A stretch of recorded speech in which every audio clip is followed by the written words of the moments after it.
Call this meeting to order. The City of San Clemente respects the many people of different faiths who reside here. The City Council historically begins its session with an invocation offered by one of the religious leaders of our community with full appreciation of our shared belief that we are one nation under God. And while the City cannot endorse any particular religion, we respect the religious freedom and freedom of expression of all our citizens to pray as they feel led to pray. This evening's invocation will be given by Shadi Faradi of Baha'i Faith Community. And afterwards, please remain standing. Mr. Baker will lead us in the Pledge of Allegiance.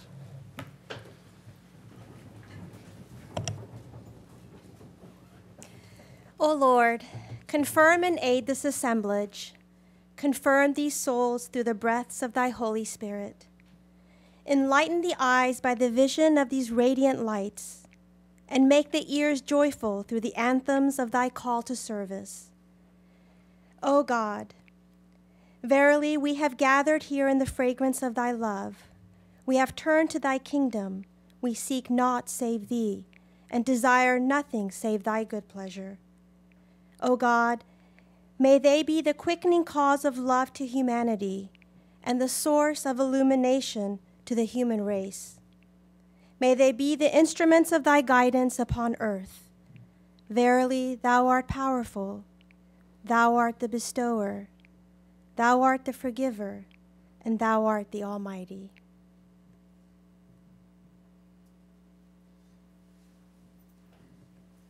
Please join me in the Pledge of Allegiance. I pledge allegiance to the flag of the United States of America and to the republic for which it stands, one nation, under God, indivisible, with liberty and justice for all.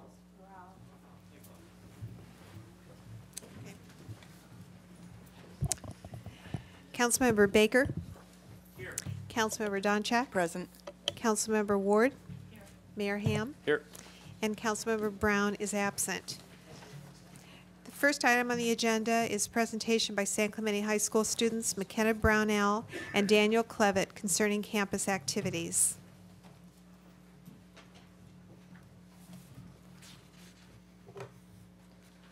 Hi. It's just me today. McKenna is helping run the Senior Achievement Awards tonight. So, all right, here's what's been going on. So I'm not informing, not picking a side or anything. I'm just saying how the students have reacted to Halt's dismissal. So they've made a bunch of pages. There's been signs.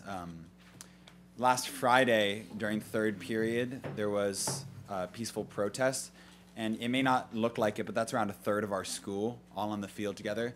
So I'm on that field. But instead of going to class for third period, around a third of the student body all came out to the field, and we all made halt. And there were proctors out there, and everyone, they were fine. But that was just kind of a student's way of showing how our dedication to our principal. And last Wednesday, there was the CUSD board meeting, and a couple hundred students went there. A lot of students spoke. A lot of community members spoke. And I just found out through the I Like Mike Instagram page that the superintendent called for an emergency meeting this Wednesday at 5:30, if you didn't know that. Thursday, 5:30. So I know a lot of students are going to be going to that for sure. So FITM Fashion Club is going to be having their annual fashion show. Every single year they do a different theme, and this year is the Greek, so everyone's going to be dressed up like Greek gods. This is going to be Friday the 23rd at 7 p.m. in the Triton Center. It's going to be $5, and it's really just a school-wide fashion show showing off what students can design. They've been working towards this all year. It's really been a progressive on how to make the clothes, and it's really dove deeper into the entire process of fashion, which is a really awesome thing. We've been having a Triton statue in front of our school near the office, and it's just been covered with a brown box because it's been being built all year. So it's finally going to be shown on Wednesday, which is kind of cool because it's just been a brown box at our school the entire year, and no one really knows what it is. But it's this Wednesday at lunch, and if you really want to see it, I bet you could get a school pass and see that statue. I'll be there. Yeah. I'll be there. The mayor's going. Yeah. Oh, you are? Yeah. I'll see you there. So we don't know what it'll look like. So we're excited. I heard it's going to be a model of you. That surprised me. Next Friday we have the dance concert. The theme is Spectrum with colors. So it's the dance team is highly successful. They're national champions at all levels, and this is their last concert of the year. It's co-ed. It's just going to be around $10 or $5 at the gym. I'm not quite sure, so don't quote me on that. But it's going to be a lot of fun. Another school, Glendale, it's an all-boys dance team. They are also national champions. So they're combining with our school, and it's just going to be one huge show. I'll be there. I'll be emceeing with my friend Colin, so it should be a lot of fun with this dance concert. It's really successful every year, and everyone loves the dance team at our school, to say the least, so it should be fun. CIF sports, boys volleyball recently lost. However, everyone was rooting for them, and everyone went out to the game. Majority of the men's swim team qualified, and a couple of them are continuing to swim. The girls' swim team also sent a couple girls, and track has participants in almost every single event, which is very exciting. Also, boys' tennis is going to be playing at home next Wednesday. So if you want to go out and support them, that'd be fun. Yeah, but boys volleyball lost in the CIF finals to the nation's #1 volleyball team. So they did pretty good too. Yeah, everyone loves the volleyball at our school, obviously beach town. So everyone loves that.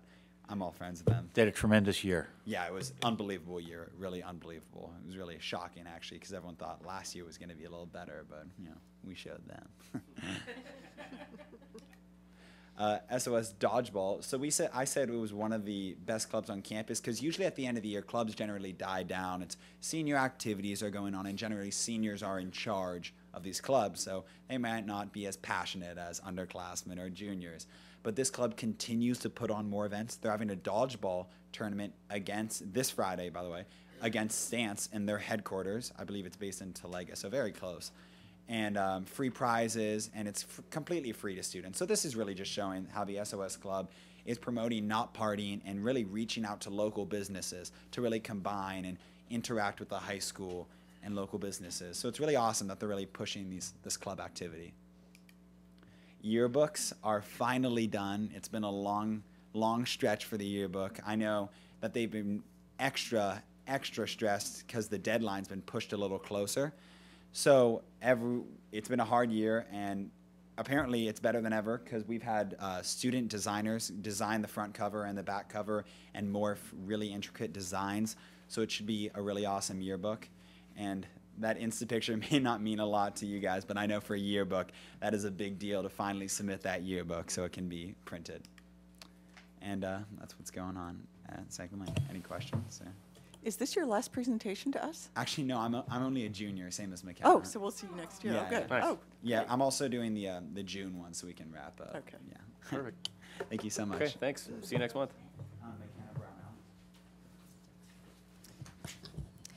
Next is presentation of certificates of recognition honoring Jim Nielsen and posthumously honoring Betty Limberg for being named to the 2015 Wall of Recognition.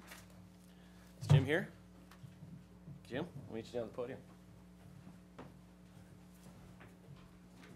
How you doing, Jim? Great, Chris. So for those of you in the audience that don't know, this is Jim Nielsen. And Jim, you've been in town for Betty's son is here too. Oh, is she? Oh, Yeah. okay. Oh. There, perfect. I'm the son. Perfect. Okay, well, I'll give this one to you. Thank you. There you go, sir. And Jim and Betty as well have done so many different things for this community. Jim, would you like to say a few words about some of the things you've been involved in and maybe give a couple shout-outs to some opportunities for people to get involved? And I'd be happy to. that'd be great. Most of you that know me know that my life pretty much revolves around kids. Joan and I are blessed to have our 5 living all close locally and see them all the time. The groups that I've been involved with, the Friends, I'm on 5 boards of wonderful, exciting people that just do nothing but give back. The Friends of the Beaches and Parks raises about $50,000 a year through our golf tournament that's coming up at the Muni next month and through our carnival. And we in turn give it back to the city for the Fun on the Run program, recreation scholarships, the beach concerts, the Easter egg hunt. We support the Cyber Cafe that has put over 7,000 seniors through computer classes here in town at a nominal charge. Courtney Sandcastle, of course, built the first 100% universal access playground here in town, and only last month opened the Phase 2 Century Garden to complete that jewel that's won countless awards. The Ocean Festival, one of my other many passions, is having its 39th year this year. 800 athletes compete. We have 40 different Woody cars staged on the pier both of the 2 days, and it takes about 300 volunteers to put the event on. The new Lifeguard Foundation, the San Clemente Lifeguards and Junior Guard Foundation, is formed primarily to support the Junior Guard program in town and also to supplement marine safety where budget issues preclude them from getting necessary equipment. And last but not least, the Noble Path Foundation is a local group founded by Cindy Junkel, who has probably the hardest job of convincing the school district and concerned parents that a juice box with 40 grams of sugar in it, 3 times what a child should have each day, is not a healthy product. So she's got a real uphill battle. But more than anything else, I got to bring my slow-moving family.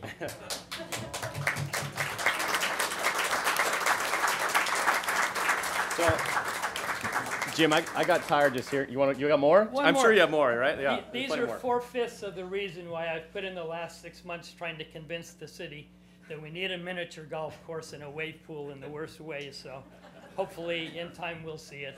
Perfect. Well, yeah.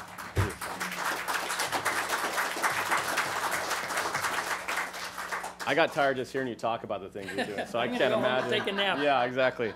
This guy is everywhere in town, and he does so much for the community. So, Jim, on behalf of the community, congratulations and thank you for everything you do. Thank you, Chris. Yeah.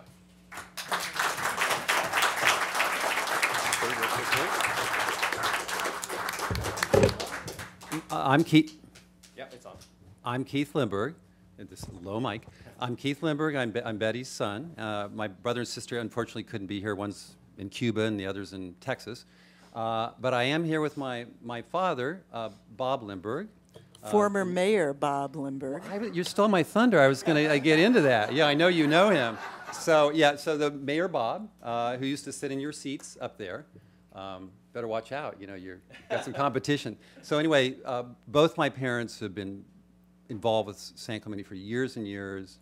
Huge fabric of the community. Did so many things for the community.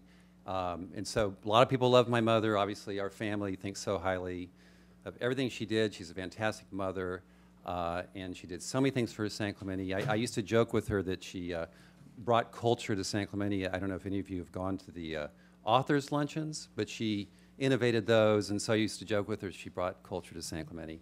So anyway, we appreciate San Clemente, and our entire family has always loved San Clemente, and we appreciate all you do, and we especially appreciate you honoring my mother today. So thank you so much.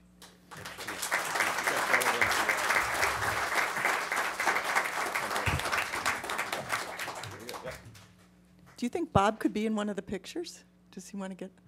Would you like to be in? No. Thank you, guys.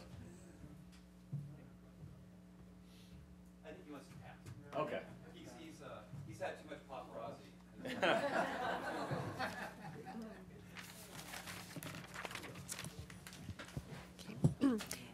Next is a presentation by Recreation Manager Paseo concerning a project update on the Hanson Beach Club.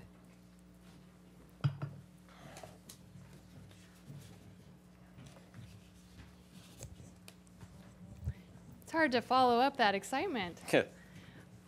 So tonight I wanted to bring you the Hanson Beach Club rehabilitation update.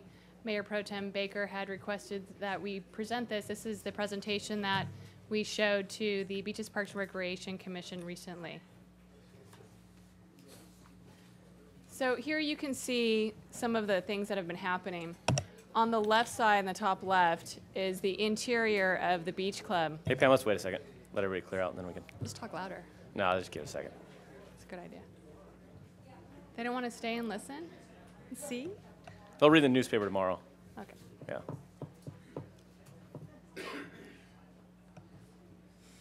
Deputy Bull, can you make sure those doors get closed after everybody exits? Thank you, sir. Give me one more second.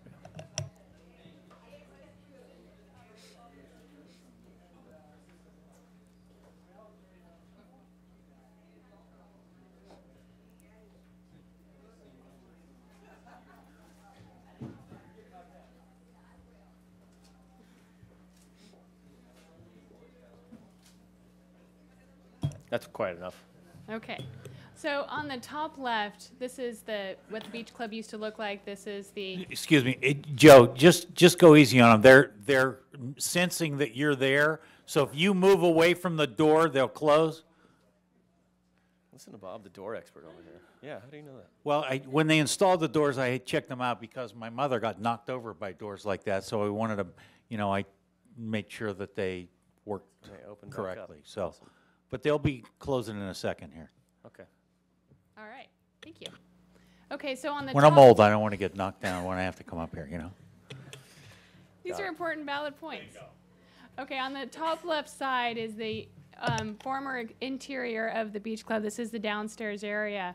And on the bottom and the right, this is what the inside of the beach club looks like now. As you can see, there has been a significant amount of demolition and it is unrecognizable. In this slide, you can see what is happening at the pool, and significant demolition has happened in that area as well. There's a lot of rubble, a lot of fun. There's been a lot of progress that's been happening at the beach club. Up here is the upstairs. To the left, this is where on the left in that little area over there, that is a storage area. This is what it used to look like. And this is where most of the rentals take place, and people have had yoga in there as well and other activities. On the right side, that is where the elevator is going to be. This is the limited use elevator, and this is called a Lula. And this will make it so that people with different abilities will be able to go to the second floor in the former beach club. In order to be able to go upstairs, you had to go upstairs, and this will make it much easier to be able to go upstairs.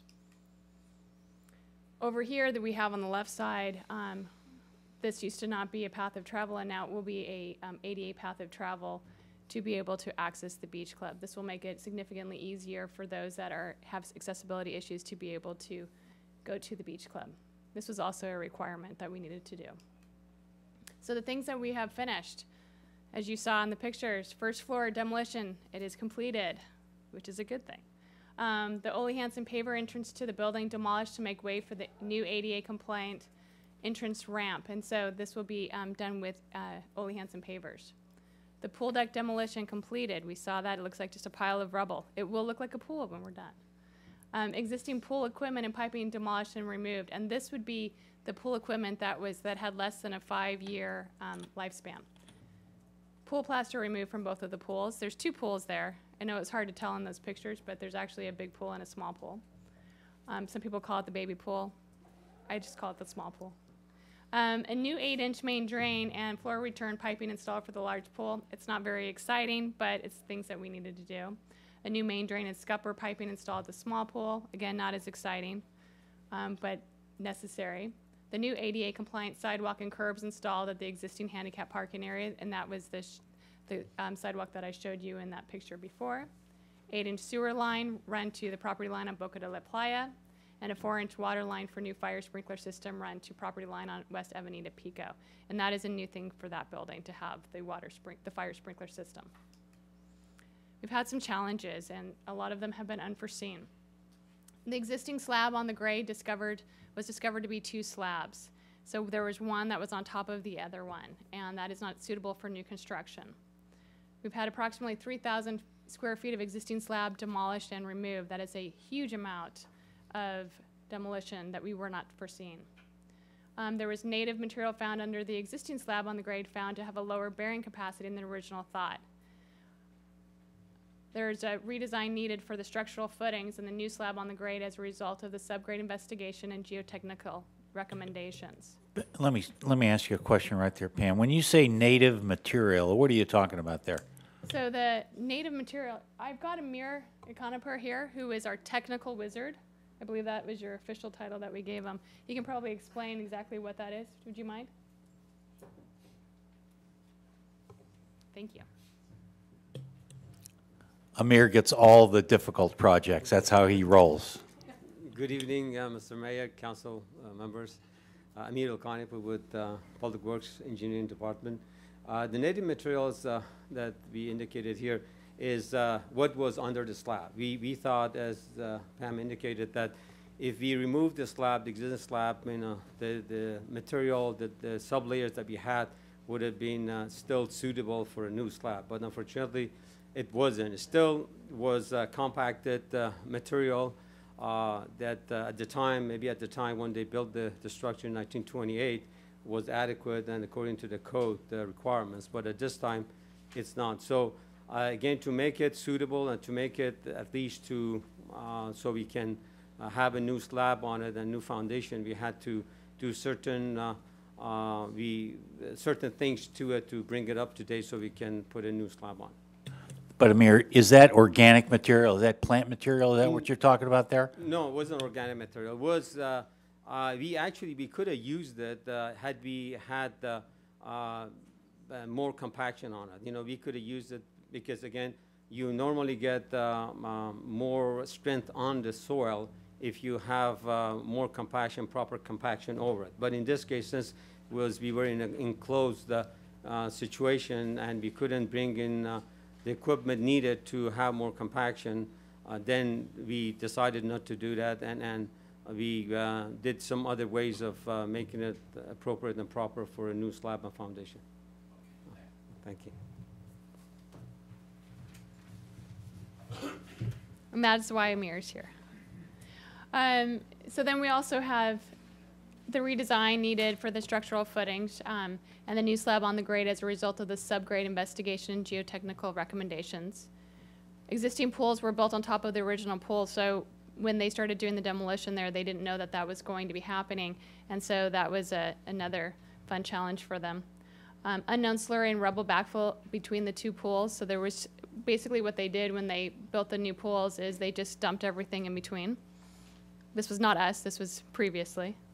Unforeseen structural support issues in several locations on the first floor, which is why you see that first floor is so demolished and why we have to start pretty much from scratch inside. A steel tank buried in the southwest corner of the front lawn and the proposed alignment of the new 8-inch sewer line. We didn't know it was there. I'm hoping that it's treasure. We have to do some other things before we can find out what is actually in it. And if it's treasure, that will help pay for this building. And unfortunately, all of these challenges have delayed the project. At the time that we put this together, we thought that the construction would be completed by February. This morning we had an update, and they're looking at March 2016 to be complete with the construction. Now, we might be able to make up some time, and we might be able to do some of the construction currently, and maybe be able to have that done a little bit earlier. But realistically, it's probably looking somewhere near March. And then we probably need about a month for everything else for us to be able to get it ready for the public use. So we're looking at spring at this time. I'd be happy to answer any questions. And Amir is also happy to answer lots of technical questions you might have tonight. Anybody have any questions? I got the joke. I thought it was funny, by the way. Thank you. I just want to, my observations when I went down on, and Amir took me on a tour down there, I was very impressed at the level of expertise demonstrated by all the folks that I saw working on the project. I was very impressed by that.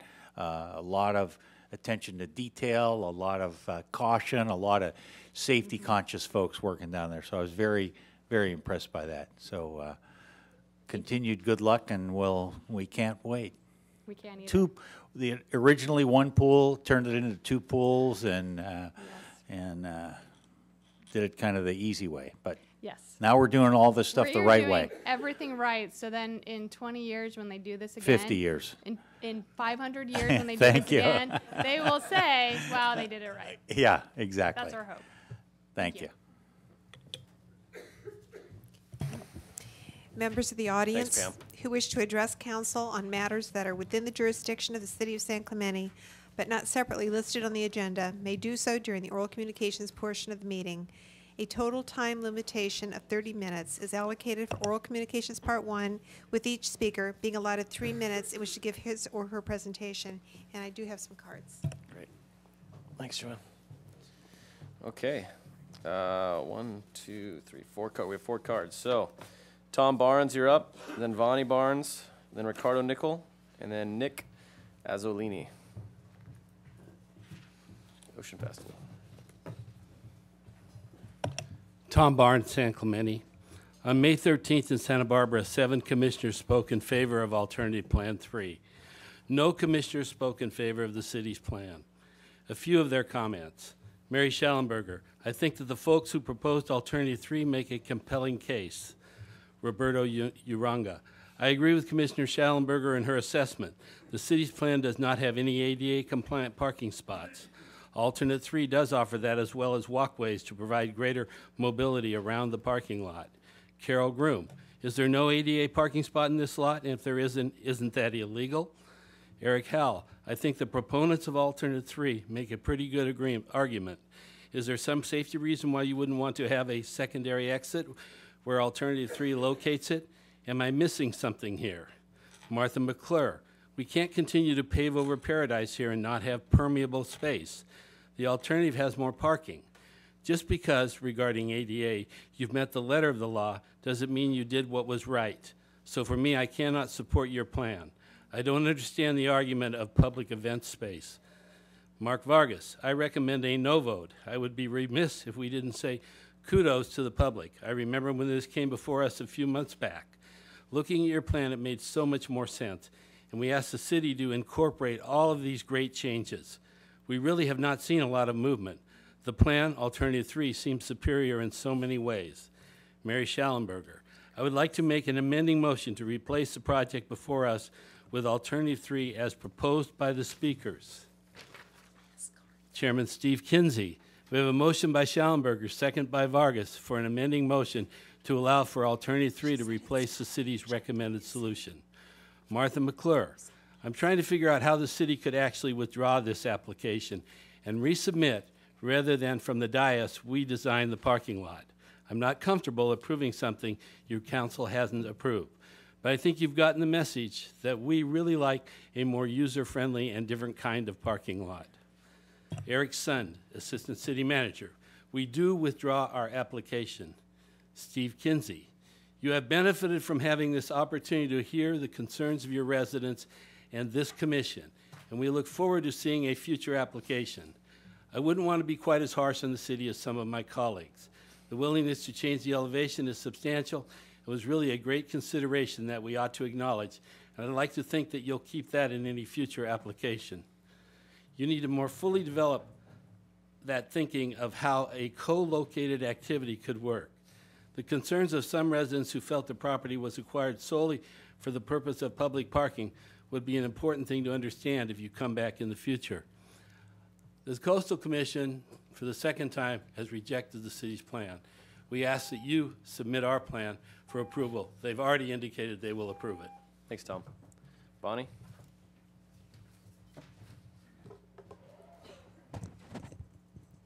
I'm Vonnie Barnes, resident San Clemente. The Alternative 3, on May 13th, the commissioners made it clear, as they did at the January 8th hearing, that the alternative is superior to the city's plan. I respectfully request that the city agendize Alternative 3 for council approval and to submit a new application to the Coastal Commission. In Alternative 3, the ground is lowered 2 feet with a 20-foot setback. It has 15 feet of xeriscape and a seat wall facing the ocean that runs along the entire east end of the lot, and a 5-foot walkway that goes around the whole parking lot for safe access to all 33 spaces. 26-foot backup, ADA and ramp, another 15 feet of xeriscape at the west end, and park benches, picnic tables, and bike racks for 30 bikes along the Pacific Bike Trail. The 7 pedestrian walkways are made of decomposed granite or pavers. 40% of this plan is xeriscape, and 52% is permeable area.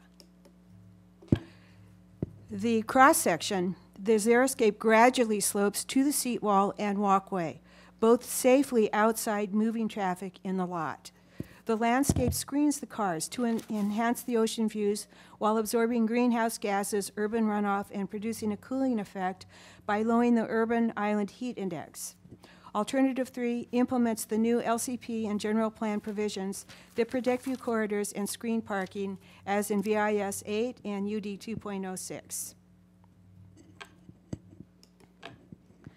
The alternative includes a separate entry and exit, 26-foot backup, walkways outside moving traffic to all spaces, and an ADA with ramp. There are no trees or curbs to avoid while backing out of spaces through moving traffic and pedestrians do not have to dodge through moving traffic to get to their cars. And the lot will not perpetuate the used car lot look that other North Beach parking lots along El Camino Real and North Beach have, like this one. Again, I respectfully request the city agendize Alternative 3 for approval to submit a new permit application to the Coastal Commission to move forward at North Beach.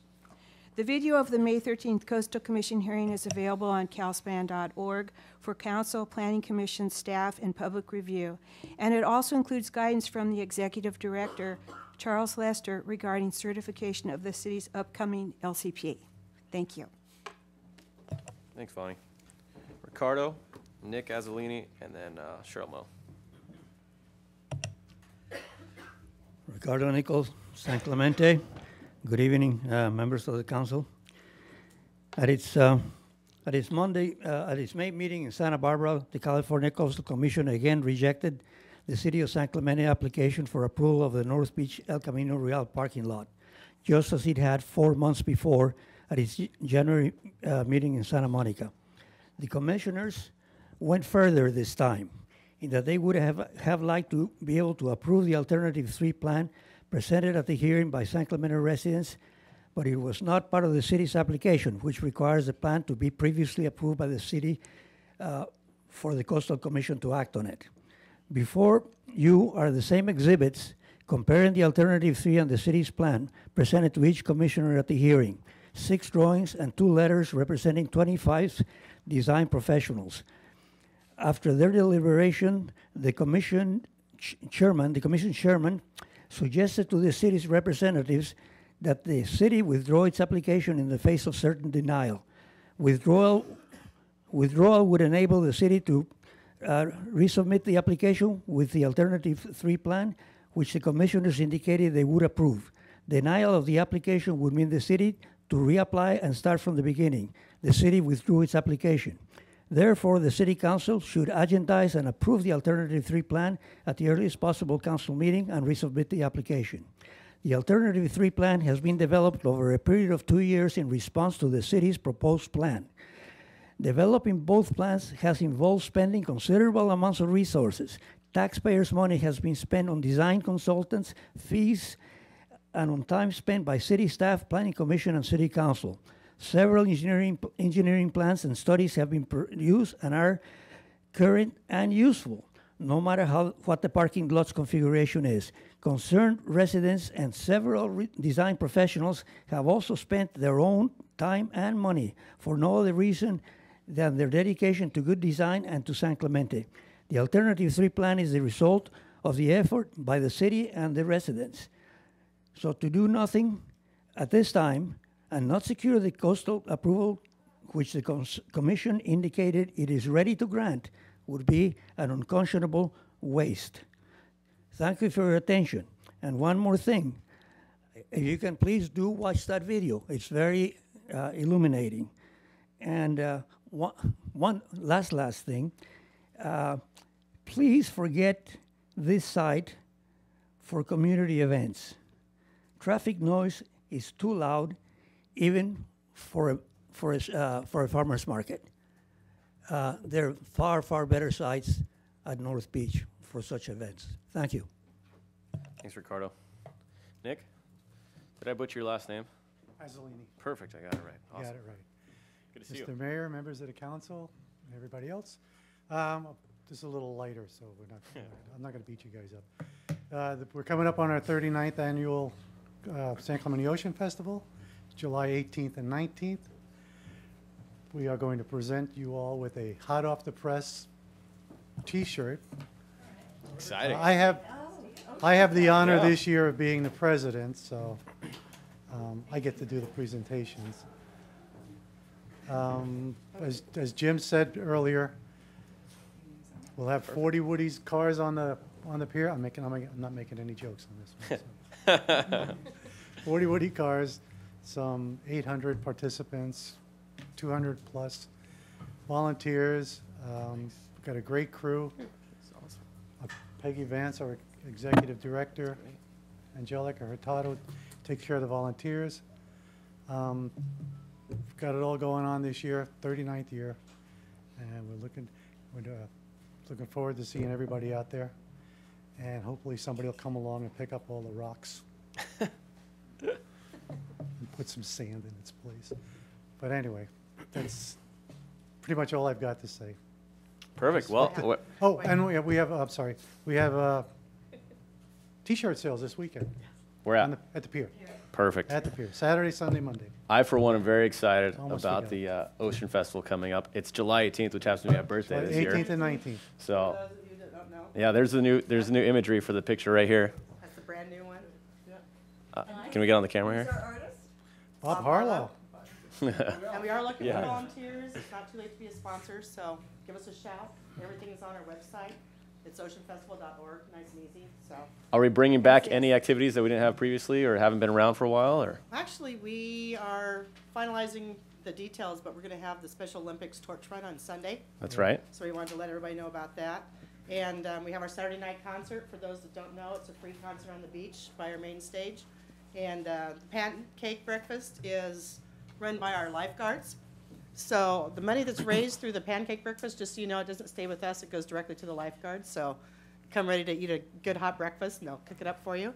And just come and have a good time. It's great. Perfect. So Well, thank you. guys, thank you for all the hard work you do all year long to make this event happen. I know you guys have several meetings, and it goes off without a hitch every year. So thank you very much, and we look forward to it. Yeah, thank you, guys. And I got to say, Mr. Harlow has outdone himself this year. Well done. Well done. Yeah.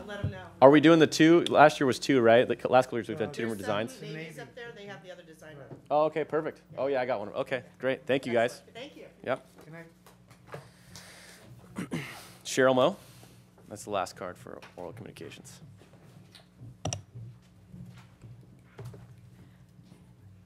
Good evening, Mayor and Commissioners.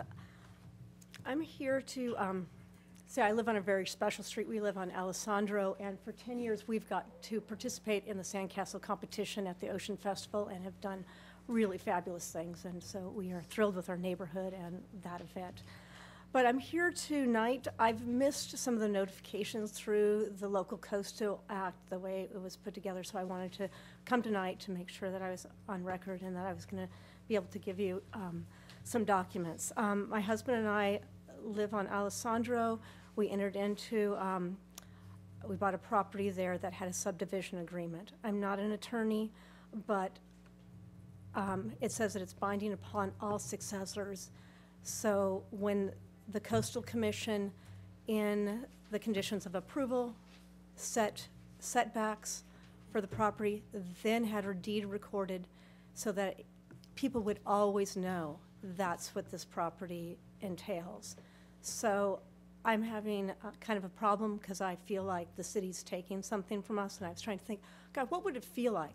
You know, if you guys have, you know, a car that you've bought, you own the pink slip, and all of a sudden some government official comes on and says, hey, I'm taking the keys because we've decided environmentally cars are bad. We're going to give you a bike. But the people who live on the other side of the street, they can have cars. So all the properties in this area are zone CZ, yet they are not required to go through plans for their landscaping. This is a huge drought year. All properties should be addressing this drought. This canyon, I have got video if you're interested. If not, I can just show you. It flows 24/7 constantly with the amount of urban runoff that comes down. And I don't know if it's from the golf course, where it comes from, but Nestle might want to market our water because we apparently have a lot of it. There is a huge erosion problem in the city's drainage area. You can see it's dropped off like 5 feet. This really needs to be addressed. There's a beach path. It's eroded. The Coastal Commission, I was really pleased when I saw Ann, used to be Kramer, now Blimken. I mean, she was involved in the project. She knows that this development or agreement exists, that they came up with the setbacks. And to me, I think it's much better for you guys to be advocates and create good relationships with people so they want to take care of the canyon. I mean, the lemonade bush, I had no idea that it was such a resource. It's a great plant. Everyone should plant it. It grows without water. It can be a shrub. It can be a tree. You know, so why are people not across the canyon planting? Yet they have grass, they have pesticides, they have fertilizers, they over-sprinkler. So anyways, I have this document. I also wanted to say, ashes are important. You have huge virgin esha across the way. Take care of that. Ours has already been compromised. Please don't put an undue burden on single-family homeowners. Cheryl, We don't have that money. Cheryl, can you give your contact information to the city manager, and then he can put you in contact with whoever the staff member is to take care of that? Excellent. I will hand all this to you. Perfect. These pictures, if you want anything on flash drives, I would be happy to meet with you or Ann. Thanks, Cheryl. Okay. Could we have a motion to waive reading in full of all resolutions and ordinances? So move. That's a motion by Donchek, second by Ward. All's in favor? Aye. Passes 4-0-1. Closed session report, city attorney. Mayor and council, there's no reportable action taken. All items listed on the consent calendar are considered to be routine and will be enacted by one motion without discussion unless council, staff, or the public request removal of an item for separate discussion and action. The public has requested the removal of item 6G, and staff has requested the removal of item 6L for clarification. Lori? F, please. Okay. Bob? Okay. With that, I'll move the ballot. Oh, I'm sorry. You know what? I do want to make, I would like to pull H. I want to make H. one point there. Okay. And what did city staff pull? L? G, right? No, the public pulled G. Yes. And staff The pulled staff L. pulled L. Correct. I'll move the balance. Okay. Second. Motion by Donchek, second by Ham. All's in favor? Aye. Opposed? Pass 4-0-1. 6G. No, F. Oh, F. Thank you. I put Okay, that one that up was the higher. one I pulled. And this is just a quick comment on the heels of our budget meeting. I don't have an issue with what we're approving tonight, but what I did want to point out to my colleagues and then also suggest to the city manager, if you'll recall last Tuesday night, the projection for year one revenue from Marblehead Coastal Project was about $850,000 in sales tax revenue that the city would receive. Item E and F are asking us to approve some increases in maintenance attached to the project for a total of about $78,000. And so just for context of that 850 that we're going to enjoy, there's 10% right off the top that's going to go to maintaining the area. So what I wanted, and that's before we even start talking about public safety. So what I wanted to ask the city manager is, as we think about what's coming in for, from Marblehead Coastal, could you work out a gross versus a net analysis? So we know we're going to have 850, but arguably this 75 or 78,000 right here is a cost of doing business, so really. I don't think you want to see those numbers. Are you sure? Well, I do, because I want to correct the potential misperception that great sums of money are coming into the city that we don't already have, you know. Well, when are we even begin talking about parks or roadways? You mentioned public safety. I mean, there's so many other costs associated with it. Right. So, but, so I would like to ask it either as part of the final budget discussion or when you say it's appropriate, but basically kind of walk us through the streets, the public safety, this item to show us really what we do have that's discretionary after that. Okay. And with that, I'll move item F. Motion by Donchek, second by Ward. All in favor? Aye. Opposed? Passes 4-0-1. I was busy contemplating what you were saying. Yeah. You know, the gravity of it. Oh, well, I think the point needs to be driven home, absolutely, because I think a lot of people see it as a cash cow, and it's not going to be that. Yeah. Unfortunately, I don't think we can knock on 1999's door and say, hey, thanks, anymore. That ship sailed. I thought Max was going to give us some words of wisdom tonight, but apparently not. Yeah, he was just there to say hi. Moral support. Good. Yeah. Thank you. Yeah, I think he was here for the wall. Yeah, he's on the board. Okay, item G. Who pulled item G? Okay.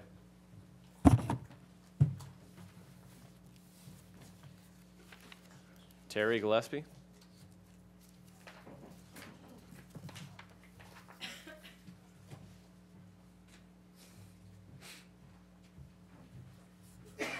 Good evening. I was going to speak on item G. Perfect. I'm a resident of San Clemente. My business is here in San Clemente. And we're the second bidder on this project. I think we wrote you a letter and explained our position. We firmly feel that we should be awarded this project because we did everything right.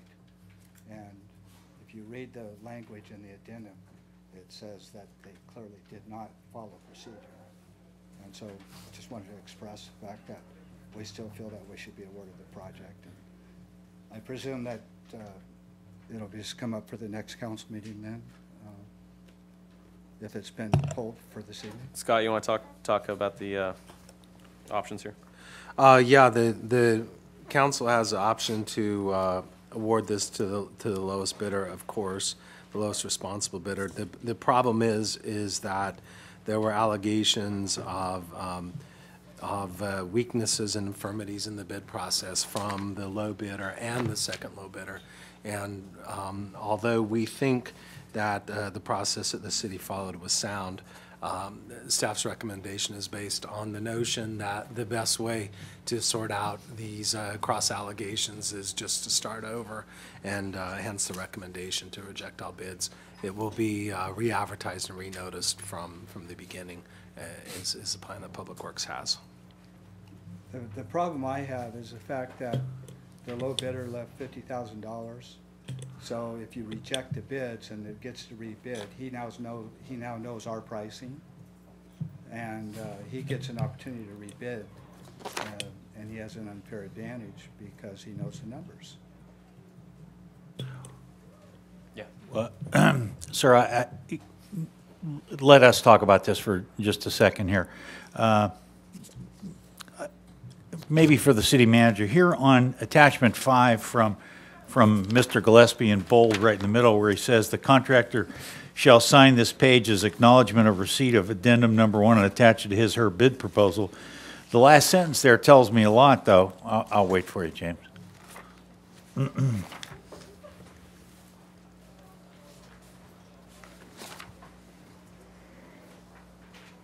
6G-12, page 12. Yeah, I saw.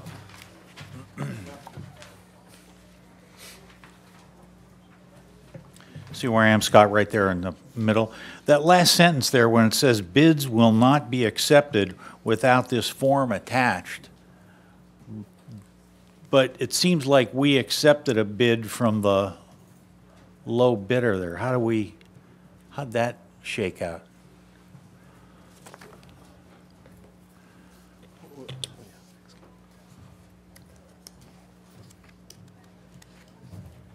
My understanding is that the city clerk had received direction from our previous city attorney that although there was not addendum, that they were to go ahead and read all the bids either way. So that's my understanding of why that bid was read. Yeah, Mayor and Council, that's our recommendation too. It's a lot to ask the city clerk, as bids are being open, to make a determination other than at face value and to note who's responsive and who's not, what infirmities are waivable and what aren't. And so our recommendation is, the prior recommendation is that those be taken under consideration and weighed in the balance. There's no way for her to make those determinations without the background and without looking at all the tests of whether those bids are responsive or not. It was ultimately concluded that that this addendum was material. That was staff's position, and it couldn't be left out from the bid. We wouldn't recommend that the council waive it, but there will be disputes based on the cross allegations that we have debate, and I think the way to avoid those best is just to do what's recommended here. Aren't we going to have cross allegations with whatever we do? I mean, they're saying they're going to file an appeal if we take the first bid. So we're gonna have it anyway.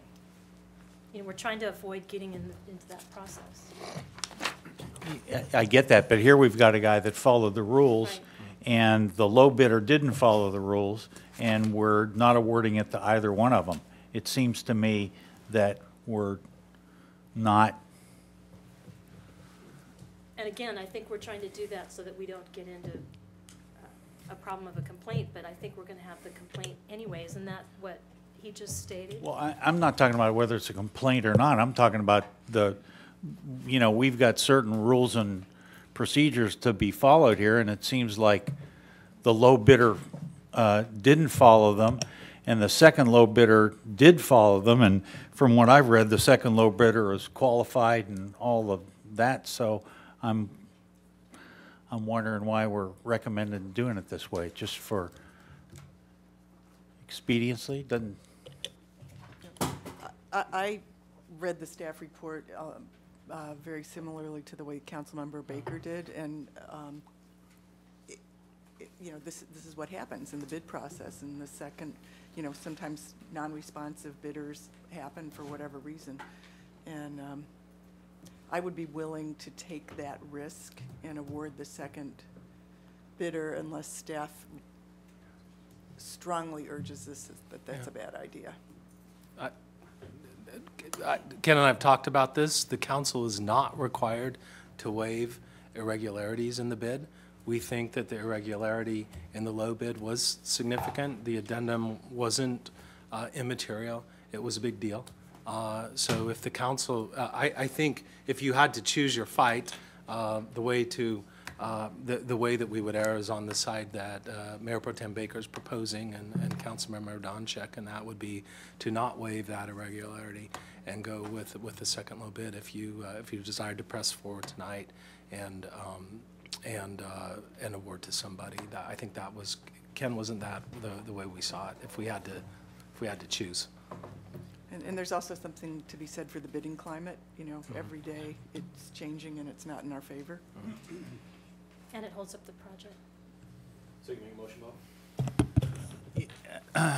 Yeah, I'm going to move that we award this contract to the low bidder who had his low bid in order, and GCI. where is this on here? It's GCI. GCI Construction, who is is that correct? That is the Yes. current low bidder whose bid was Complete. responsive, and correct. they're fully qualified to do this and meet all the other requirements? Yes, they've done multiple projects in San Clemente, and they've always done a good job. Well, So- then I'm going to move that we award this project to GCI Construction. I'll give that a second. That's motion by Baker, second by Donchek. All's in favor? Aye. Aye. Opposed?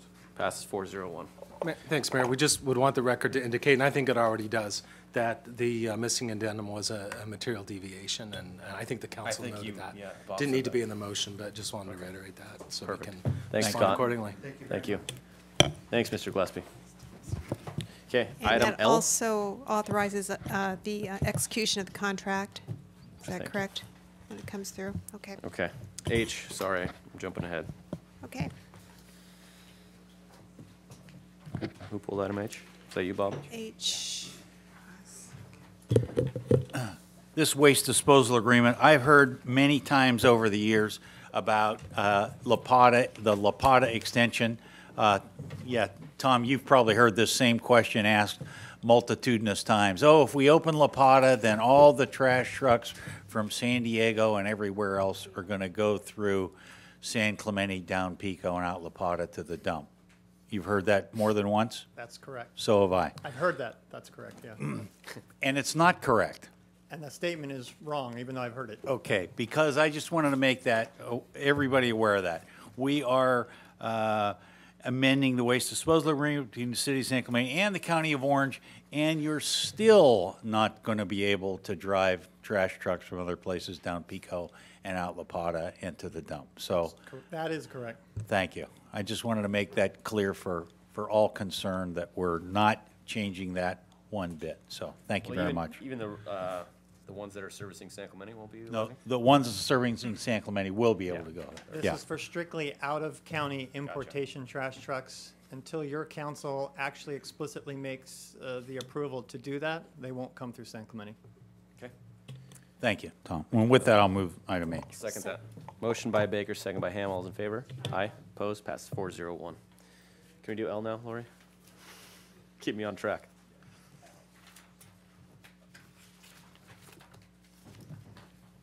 Who pulled L? L, Was it just the to make the city necessary attorney. changes, Eric? Were you going to cover that? The city attorney actually suggested changes to the resolution. Perfect. So with that, I'll move the reference changes by the city attorney on item L. You want to? Yeah, thanks, Mayor and Council. It was what is listed as Exhibit A in the published version. It just had wrong citations to old sections of the city's Muni Code, so we updated the right place.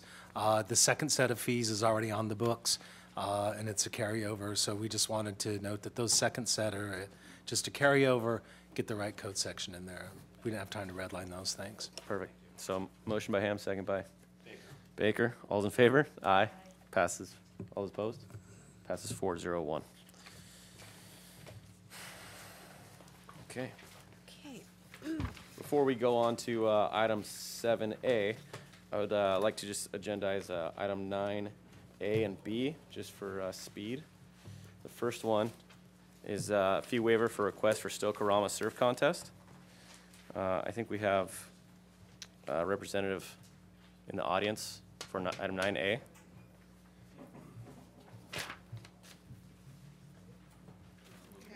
So, yeah, moving that up 9A and B. So B is the traffic calming measures. And before we hear from Mr. Gudowski, does anybody opposed? Anybody have any issue with that? Okay, perfect. Before we hear from you, sir. Greetings, City Council and Mayor, and I'm here to represent my three sons, Dane, Patrick, and Tanner Gudowskis, who, out of their own inspiration, started a surf contest called Stoke O-Rama for. Before you go down this realm, sir, are you going to come back before the Stoke O-Rama?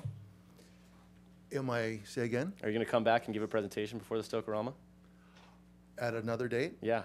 Sure. Can you say what you're going to do tonight until right before, so we can get some more buzz and excitement about it, and then you can just do a special presentation at the beginning of council, so that we can get in and get out and Sure, maybe the sure. boys I'd love can be to there? do that. Yeah, I'd love Okay. to do that. We have a real nice video that was created to show everyone that the Stoke O-Rama is to be fun for the kids and create funds for the foundation.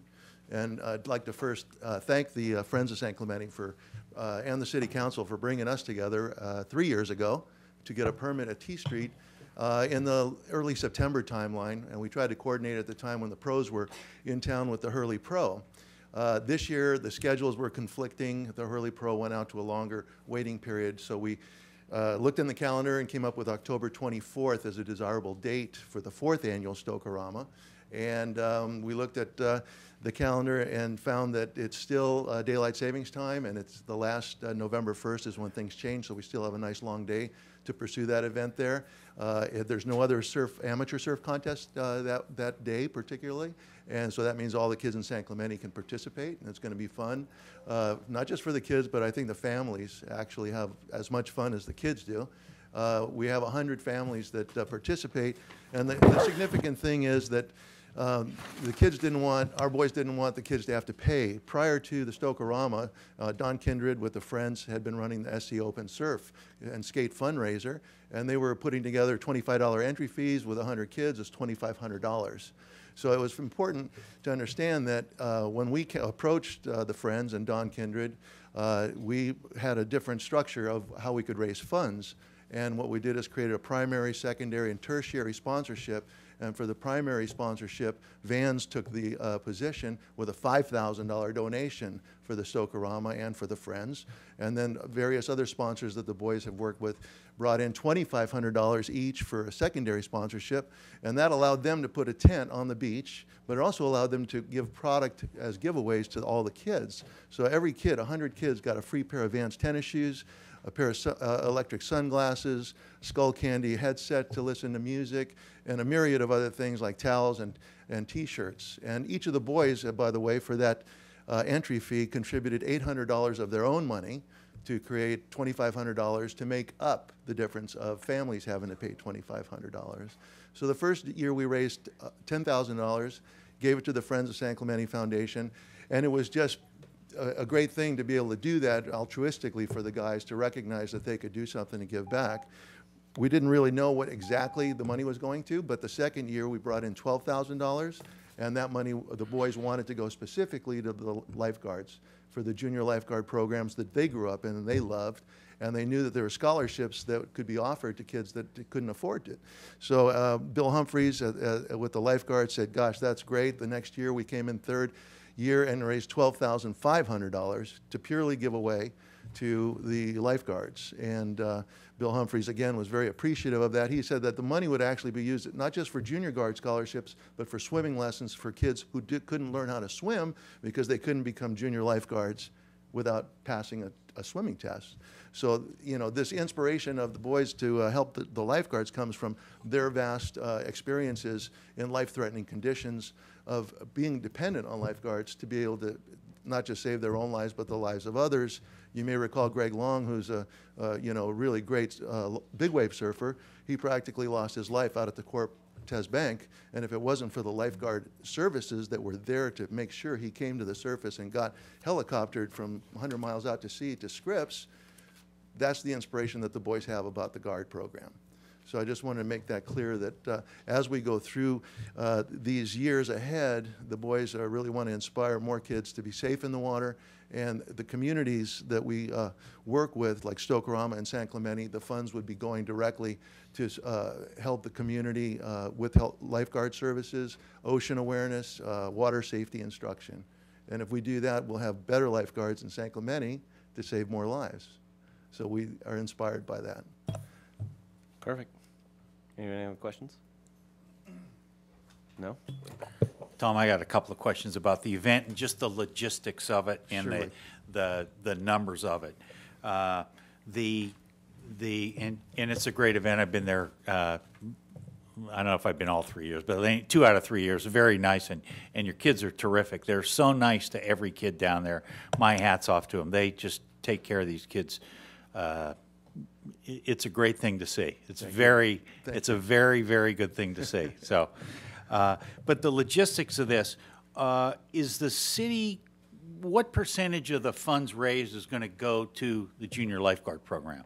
You know, that's a great question because we're asking a waiver of the fees, which can be $1,800, through the city. If we were a for-profit entity, then of course you would charge a for-profit entity like Hurley, for example, wanting to do a contest at T Street, you would probably say, we got to charge you guys. So because the event is completely run from a volunteer basis and a funding basis of charitable cause, we hope the city would consider being a participant in that so we could actually give more money to the lifeguard services as well.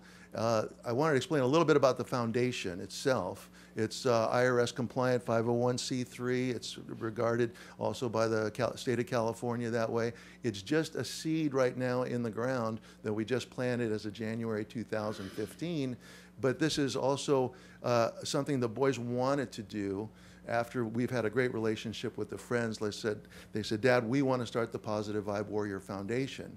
And we want to be able to not just do a Stoke O-Rama in San Clemente, but through their relationships with their sponsorships, there's other communities that would want to do a Stoke O-Rama for the kids of their communities. So now when you get down to logistics of expensing an event like that, yes, there are expenses. So if we do come in to a space where we have, let's just say, $15,000 contributed, we still have expenses to pay the judges, we still have expenses to pay others that are helping us out.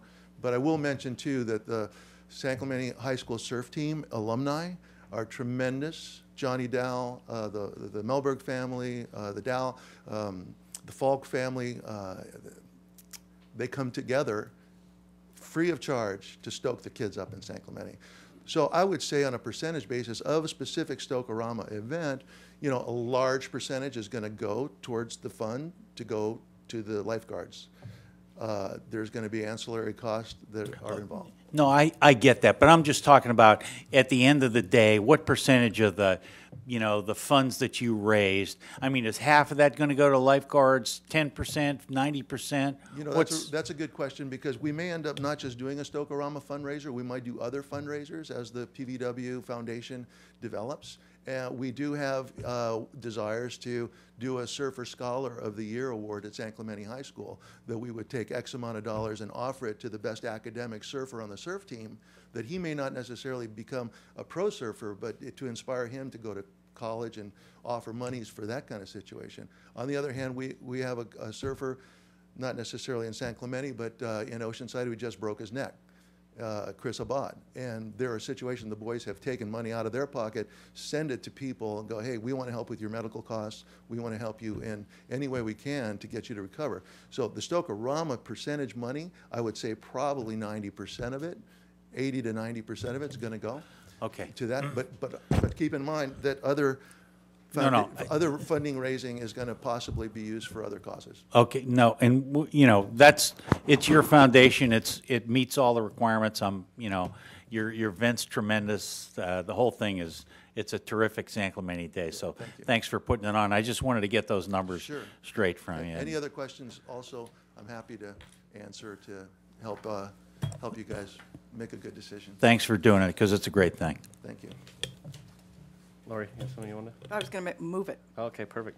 Okay, so I move that we take staff's recommendation and waive in-kind services and rental fees for the Godaskas family under Positive Vibe Warriors Foundation to hold a surf contest and welcome event for Stoke O-Rama supporters in an amount not to exceed $1,800, and that they come back sometime in advance of the event to help share the excitement. Our pleasure. I'll second that. Oh, motion by Donchak, second by Ham. All's in favor?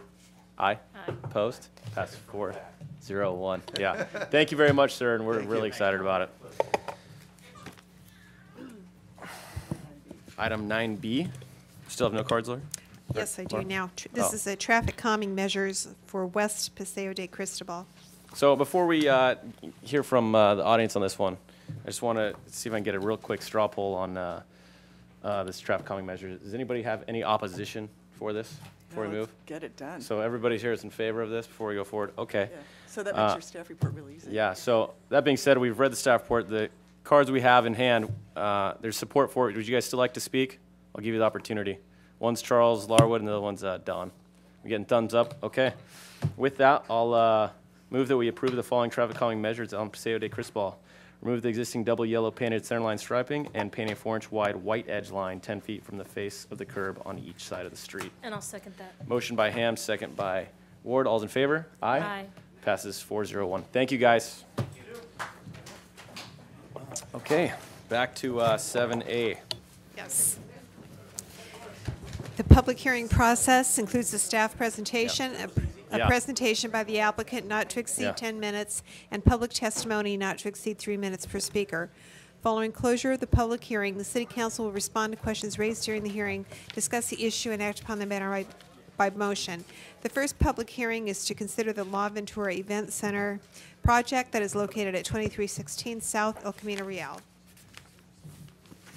Good evening, City Council members. Amber Gregg, project planner.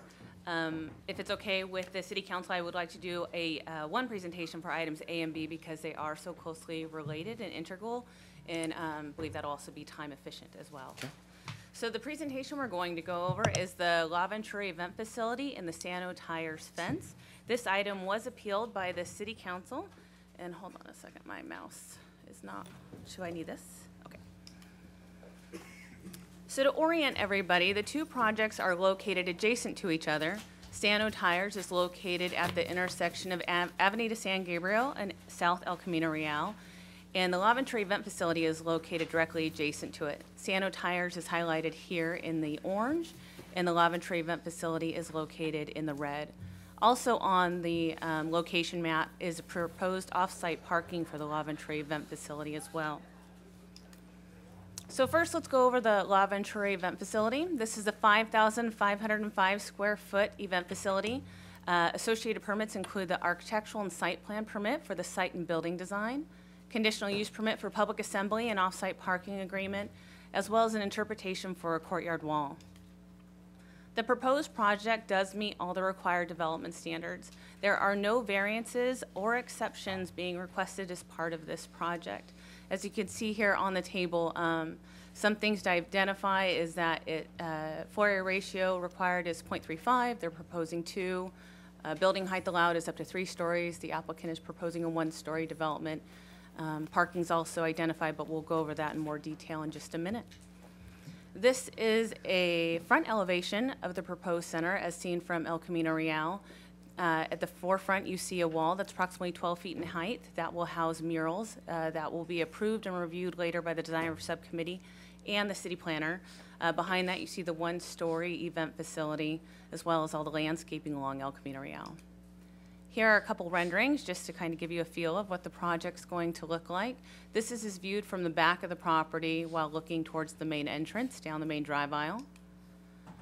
This is on the side, the opposite side of the wall next to the liquor store that's currently there. This is driving up the front drive aisle. That's a picture of the arcade with landscaping. And then this is as viewed from the Sano tire shop as well. So the applicant originally came in with a plan that's on the left that says previous plan. It only included his properties and had 18 on-site parking spaces as well as access from El Camino Real. As part of this alignment for the drive aisle actually took a lot of time to design and was approved as part of a previous design submittal that the applicant had for a commercial development back in 2009. So that was not modified. But at the last Planning Commission meeting, or I should say the Planning Commission meeting in July of 2014, there was concerns that the project actually did not provide enough parking, even though it met the zoning ordinance requirements. So at that time, the applicant went to the owner of Sano Tires to purchase the rear parcel. All of Sano Tires' required parking is provided on the front parcel. The parcel is subdivided by the city alleyway, and the rear parcel is only surplus parking. So that purchase agreement was entered into by the 2 property owners only in the event that the Laventry event facility is approved by the city council. If it's not, then that purchase agreement would go away. So on the left-hand side, we now have the revised proposed plan that has 30 on-site parking spaces. With this, here's the approximate location of the easement that came into question at the time of the appeal. That easement does remain intact. So it is not being blocked off by any kind of permanent fixture by the applicant. However, the Planning Commission, in order to help resolve traffic issues on San Gabriel, did condition that those access points be coned off, and that is what the applicant has agreed to. So as far as parking goes, the event center requires 38 parking spaces by the zoning ordinance. The applicant proposes 20 on-site as well as 22 off-site parking spaces. In addition, the applicant has requested to be able to use valet parking spaces to provide even more parking. And with the valet, those parking spaces increase to 65 total parking spaces. That total number ends up being 75% above the parking requirement of the zoning ordinance. Where do those other 13 spaces come from, Amber? When you have valet parking, they're more efficient and they can squeeze more cars into a smaller area. Thank you. So that's where that comes from. So it'll still be on that site, the extra spaces? So for the valet on the on-site, they have 30 parking spaces, and the valet company has said that they could do 38 cars on that site. With the off-site parking spaces, they have 27 or 22 off-site spaces, and then the other added number comes from the addition of those as well. If that makes sense. So here is the proposed off-site parking. The zoning ordinance says that all off-site parking needs to be within 300 feet of the project site area, and the applicant engineers provided this diagram for us. I want to clarify something, that all 22 parking spaces that are identified are in fact located within this radius. There are several other parking spaces located outside of that, 10 to be exact, to make a total of 32. That would bridge the gap of the dirt area and connect that parking lot to the existing paved parking lot that we have. So the applicant is proposing these parking spaces on a dirt space. But all 22 spaces that he is asking to use are within that 300-foot requirement. So in order to utilize... Wait, Amber, so go back there. So He only needs 22 of those. These are all will be city-owned parking spaces. They are. They will. But he can use them, but he only needs 22 of them, but he's going to pave all of them, all 32. No, he's only going to pave 22 of those parking spaces. 32 can fit in that area, but he's only proposing to pave 22. Okay, well, who's going to pave the spaces outside of that radius, outside that circle? It's city property, so if we wanted to see it paved, just like these ones, if we wanted to see it paved, we would have to do that. Okay, thanks. Yeah. But in order to utilize this off-site parking, because it is dirt right now, and it's actually a pretty hilly area right there, the applicant has to install retaining walls, level that parking lot, pave and stripe the spaces, install landscaping and irrigation, provide all necessary water quality improvements, of which there are quite a number actually, and then finally lease the spaces from the city in a lease agreement that would be approved by you at a later date if you were to approve this project. So now on to Siano Tires. Siano Tires, as I said earlier, is made up of two parcels. There's a front parcel and a rear that's subdivided basically, or split by a city-owned alley. What the applicant is proposing to do in this one is to fence the rear parcel. So here is a picture that has the access and parking easement in yellow, and then the red square depicts where that fence is proposed to be located. So the applicant is proposing a 6-foot-tall cedar fence around the rear property. They've requested this because of trespassing, dumping, and vandalism issues on the project. And the fence would block off the private easement. Staff made them aware that there was a private easement on this parcel, and if they were aware of that, and they said yes, that they were aware of that, but that it was a private easement, and that they were willing to go forward with the application in order to construct that fence. Since the city does not enforce private easements, it's kind of like we basically had to say you meet the zoning ordinance requirements as well as general plan. In addition to that, that fence, when the the zoning administrator reviewed it, felt that that fence actually was a good addition to that area because it does solve some neighborhood concerns as well as code enforcement concerns, but made it very clear that it is a private easement. Amber, isn't there a gate being included with that fence? Yes, there So is. it's truly not blocking the easement because there's going to be a gate there. There is a gate. Okay, that's Yes. important to note because it sounds like you're just building a fence. You're asking for a fence across the whole thing, and you're not going to have a gate there. There is a gate. I don't know, what the applicant tends to have it locked, unlocked, but there is a gate. Amber, can you go back one slide? Are you, sorry, I didn't mean to. No, I just wanted to clarify that. You have the pointer on that guy? Yep. Perfect. I think Show both me front where the new purchased parking area is going to be in reference to this map here. That red square is where that new parking area would be. The entire red square. Yes, he's going So to buy if that we whole. if we approve item A, then item B cannot be approved because there's going to be parking there that needs to be available for the Eventually, site, but correct? I believe that it's the goal of the property owner on Siano Fence. He doesn't know how long it would take to construct that project. He may want to go forward with it, but I would defer to the applicant to find out when that purchase agreement was going to go through to see when it actually becomes. But the a requirement of the development agreement for item A would be that this fence comes down when Exactly. item A opens. That's correct. Okay. And why was that? Why was that put in there to take it down? It's just not how the applicant for La Ventura had designed their facility. So by approving that site plan, you're approving his design.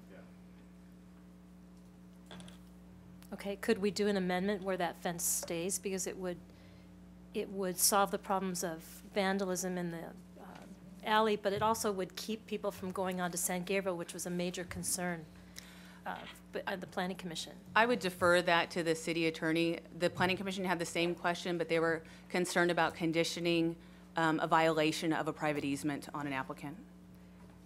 Is it a violation if there's a gate and the gate is open during all business hours? Is that a violation of the easement?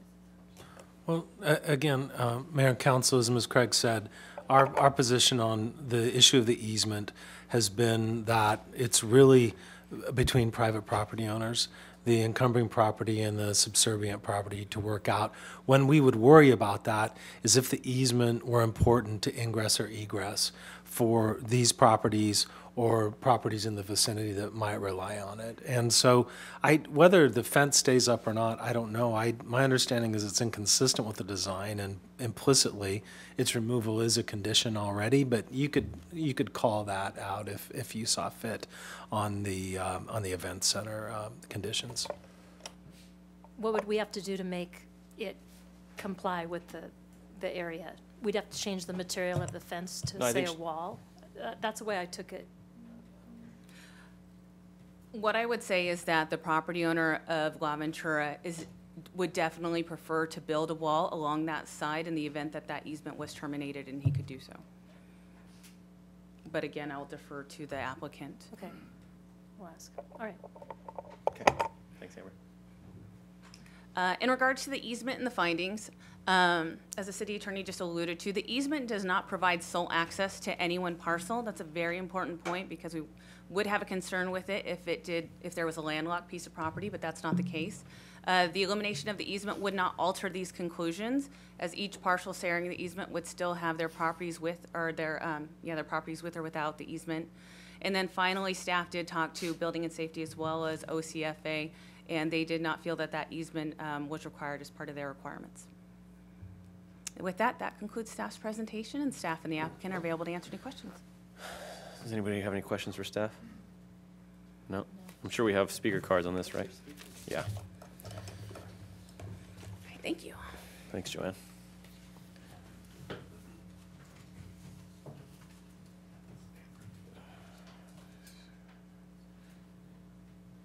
I'm not very good at reading cursive, Joanne. Just make a decision whether the public hearing is just for items 7A or 7A and 7B concurrently. Okay, so we'll hear 7A and 7B spirit cards at the same time. So if anybody wants to speak on item 7B, then now would be your time to do so. Okay, we have stack cards here. Cirrus Mavalavala. I'm sure I butchered that. Both names. Folks, before we start here, we do have a lot of speaker cards this evening, and as you approach the podium here, you'll notice that we have 3 lights, green, yellow, red. You have 3 minutes to speak. When the red light goes off, that means your time's up. So if you don't finish your sentence promptly, then I'll help you finish your sentence promptly. Also, get in there, Lori, jeez. We're running a fast meeting tonight. Also, I'm going to give the 3 people that are going to be in the queue, and if you could just line up along the side to help speed things up, that'd be fantastic. So, sir, give me your name. So I don't mess it up again. My name is Cyrus Malvala. Oh, that wasn't part of his time. Hold on. That was just for his name's sake. Cyrus Malavala. And then following him will be Jason Hale and Dan Yielding. Okay. Mayor Ham, esteemed members of the council, I've been a resident of San Clemente since 1998, and I love our city. As Bob Baker will attest, I've been active in our community as much as I can. And one of the things I'm passionate about is to keep our economy robust and healthy in supporting our local merchants. And the reason I'm here today is to mention something personal that happened. My son is getting married in a few months, and we went to all the usual places to put our money where our mouth is. And unfortunately, we could not get space in the casino. The beach club was closed. We could not afford Casa Romanica or any other venue. And consequently, I'm having to take our business elsewhere in Orange County, and this doesn't sit right with me. I love our city. I want it to be healthy and thriving, and that is the only reason I'm appearing on behalf of this project, that it'll give us another option. I'm active in another organization, Family Assistance Ministries, where we also need, event centers to raise funds. And I know that Andrew Donchek would appreciate if we could have another option for fundraising. So that is the only reason I'm here. I will only take half my time, and thank you very much. Thank you, sir. Sorry about butchering your name. Jason Hale and then Dan Yielding. Hello, Council. My name is Jason Hale, and I'm a resident of San Clemente. Started a family here, and I plan to never leave. And I'm in support of this project. I believe this is a valuable project to our community, where friends and family can come together and celebrate milestones in their lives. That's basically it. I'm in support of this 110%. Thank you. Thanks, Jason. Dan, and then following Dan will be Chuck Neri, Stuart Spencer, and Stacy Fitz. Hey, Dan. Council, Mayor. Dan Yielding, been a resident here since 1961, run a business here the past 40 years. If you drive down El Camino when the freeway crosses over on the west side heading south, you hit a gas station, a cafe, an office, a donut shop, another office, a beer bar, a motel, a nice restaurant, Stewart's Surf Shop, the beautiful Montgomery motorcycle. Then you hit automotive repair, office, motel, automotive repair, the site in question, a liquor store, an office building, a Jack in the Box, and another gas station.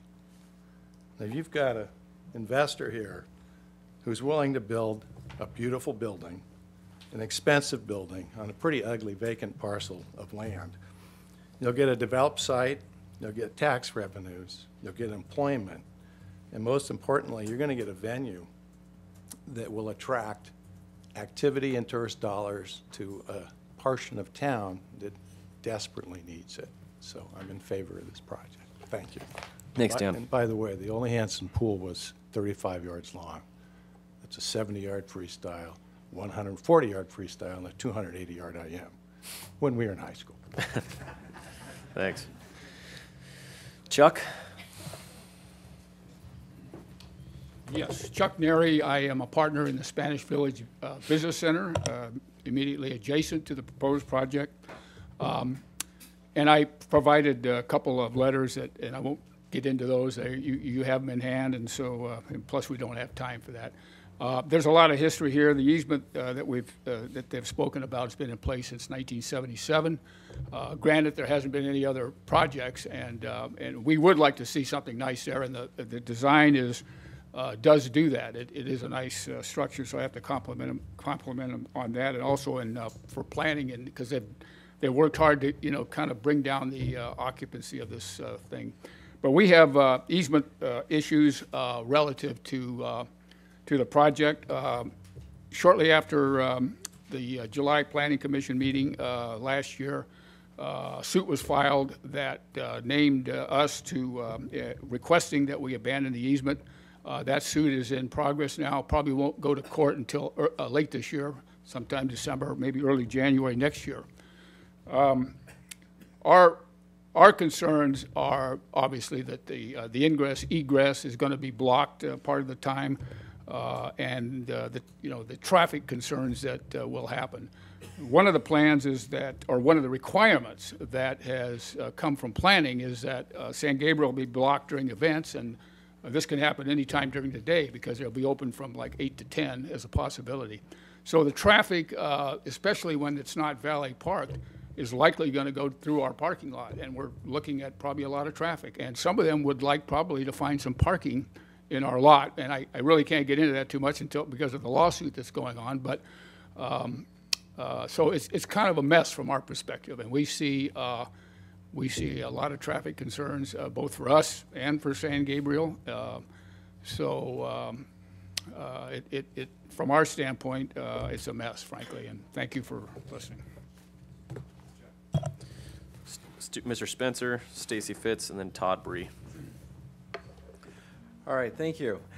Stuart Spencer, San Clemente resident for 30 years, married with 5 kids, all of which I'd like to see get married here in San Clemente. I'm in support of the venue, the La Ventura venue proposed by Don Kapoff for his new business. I've known the owner for over 15 years. He's a successful local businessman, chaplain for the Orange County Sheriffs, and just an honorable citizen of San Clemente. I think the venues, speaks for itself, with very little concern for really the easements that are at hand. And his request to open this venue for weddings and corporate events is an outstanding addition to the community for services that are greatly needed. Small business remains the backbone of San Clemente, and this is another addition to the impressive variety of entrepreneurial foresight by a San Clemente resident and a current successful business owner. This is a valid and useful business and can generate tax revenue for years while providing residents with an option to stay in town for meetings and celebration. There's no variance or modifications, and I just urge you to offer your immediate support in approving the owner's request so we can move forward and establish this business. Thanks, sir. Stacy Fitz, Todd Bree, and then Marina Small.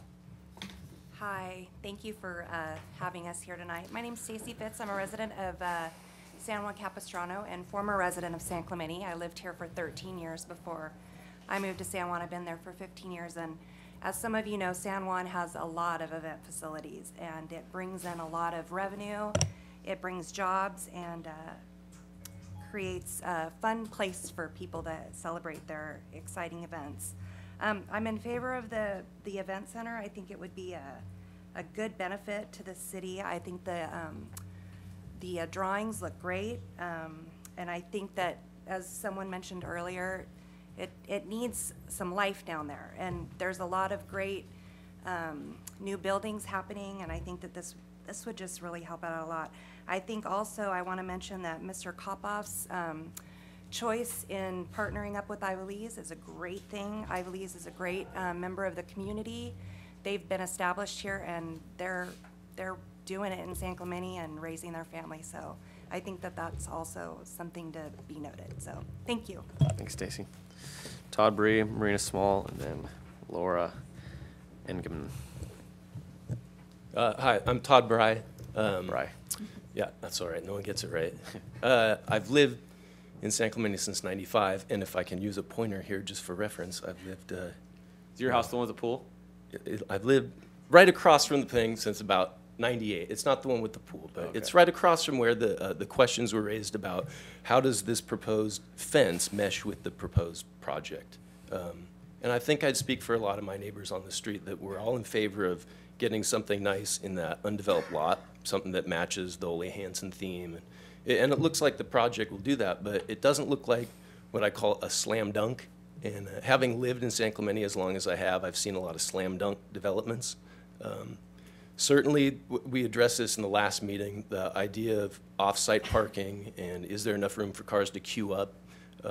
Cars that drive up East Avenue to San Gabriel, that's a major entry to the, kind of the south end of the neighborhoods up the hill. There's already a lot of traffic in this area. And when events are beginning and ending, I think it's going to raise a real traffic nightmare in that area during the moments of ingress and egress.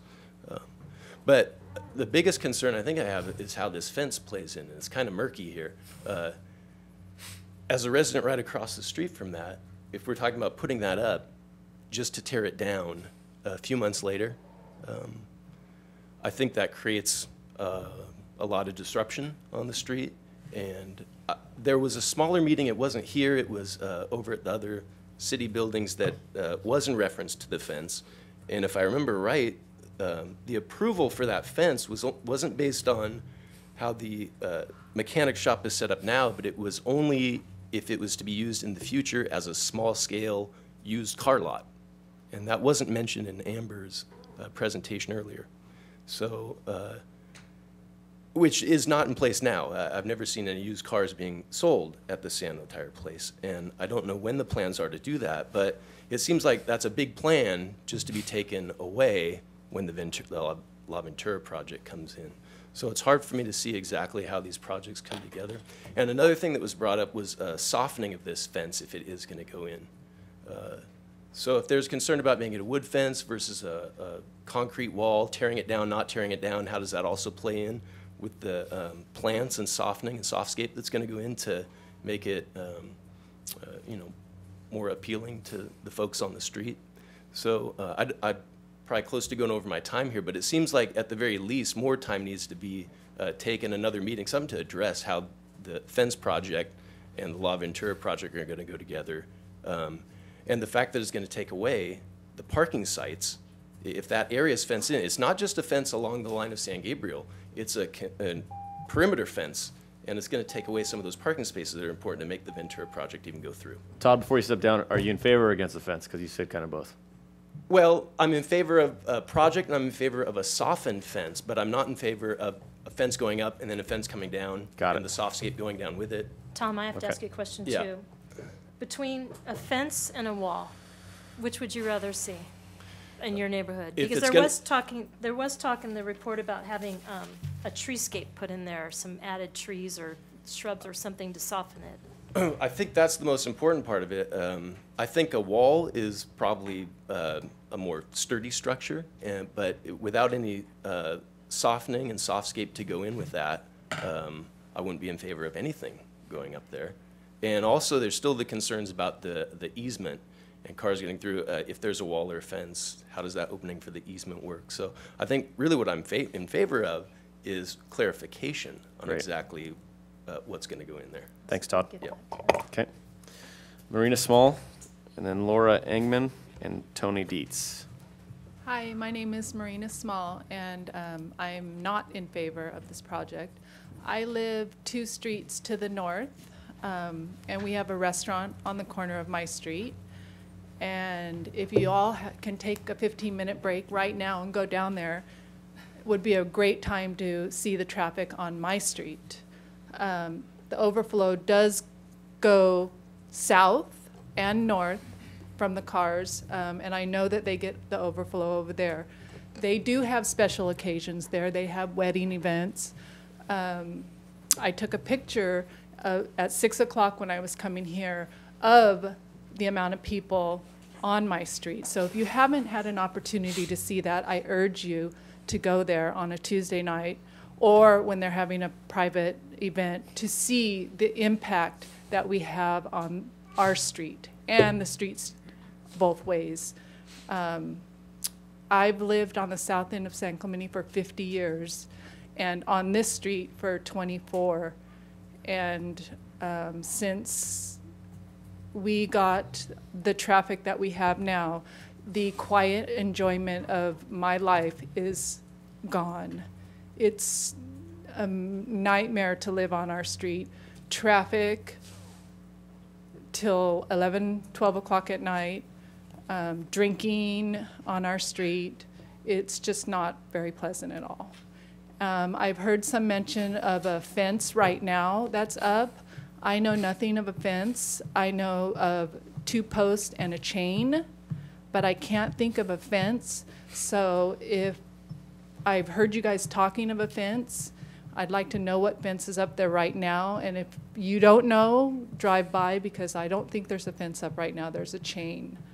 But I do urge you to drive by the whole general area and see the impact that it has on us. What street do you live on? I live on Cornelio. And what event center is? Hoppa J's. Yeah. And they have wedding receptions all the time. And cars come down one after another. There's no place to park because they've taken every parking spot on our street. But they still go down there looking for spots. So then they go to the next streets over, both sides. It's a nightmare. Okay. Thank you, Marina. Thank you. Laura Engman, Tony Dietz, and then Randy Craig.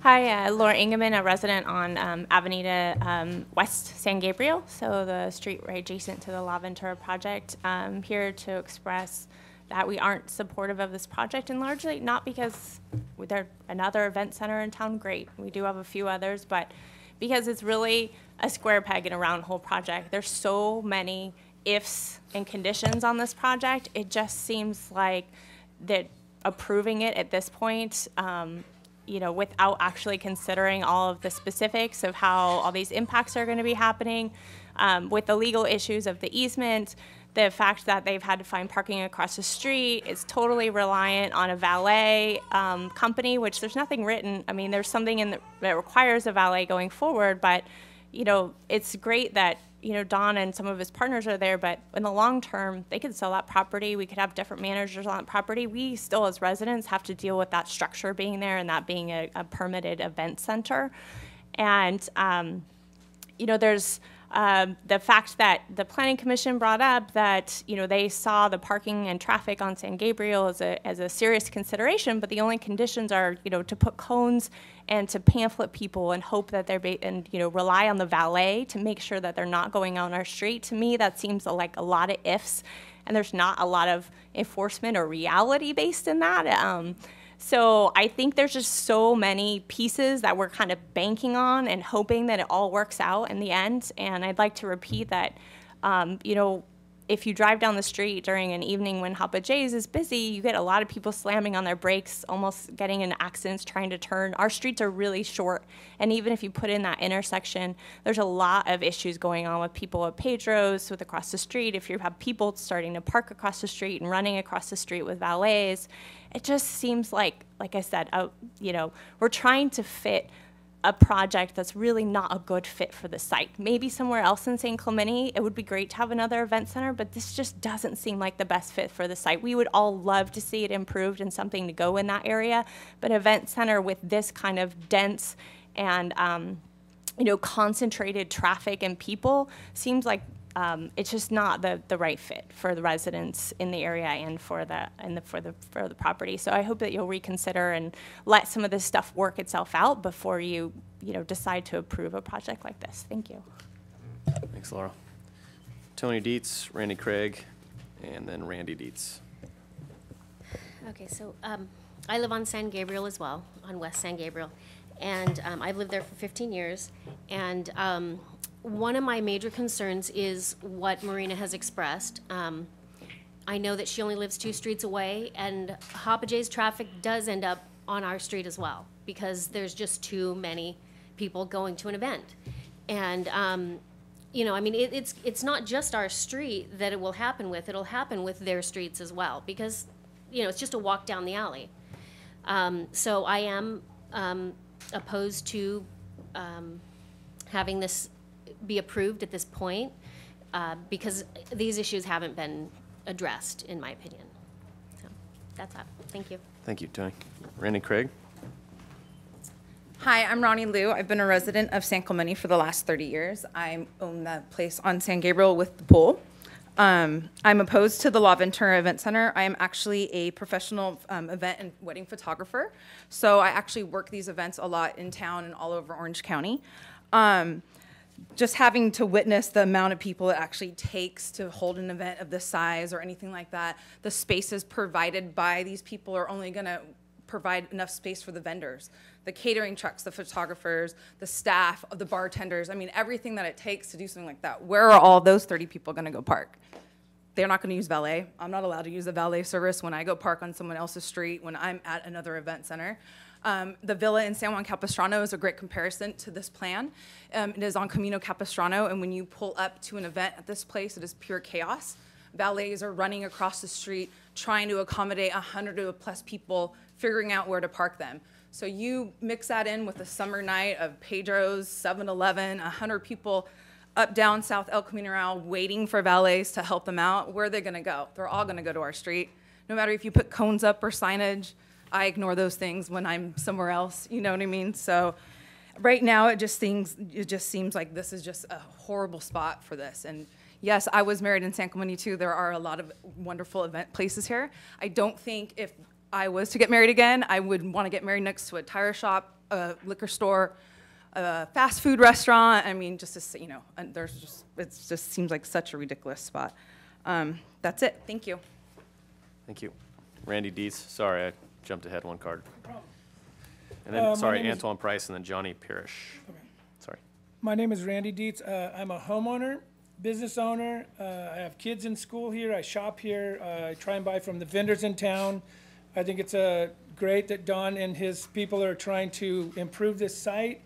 I'm kind of here to remind the city council that the residents are the backbone of the city, in addition to businesses, what was brought up before, and preserving the quality of life in San Clemente is job one of the council. Quality of life is job one of the council. It is my opinion that this project will negatively impact the quality of life in our neighborhood, where I'm a homeowner and so are the other people here voicing their opinion. Starting with the traffic burden in an area with many accidents. 2 weeks, 2 cars hit a tree within 1 block of the end of our street.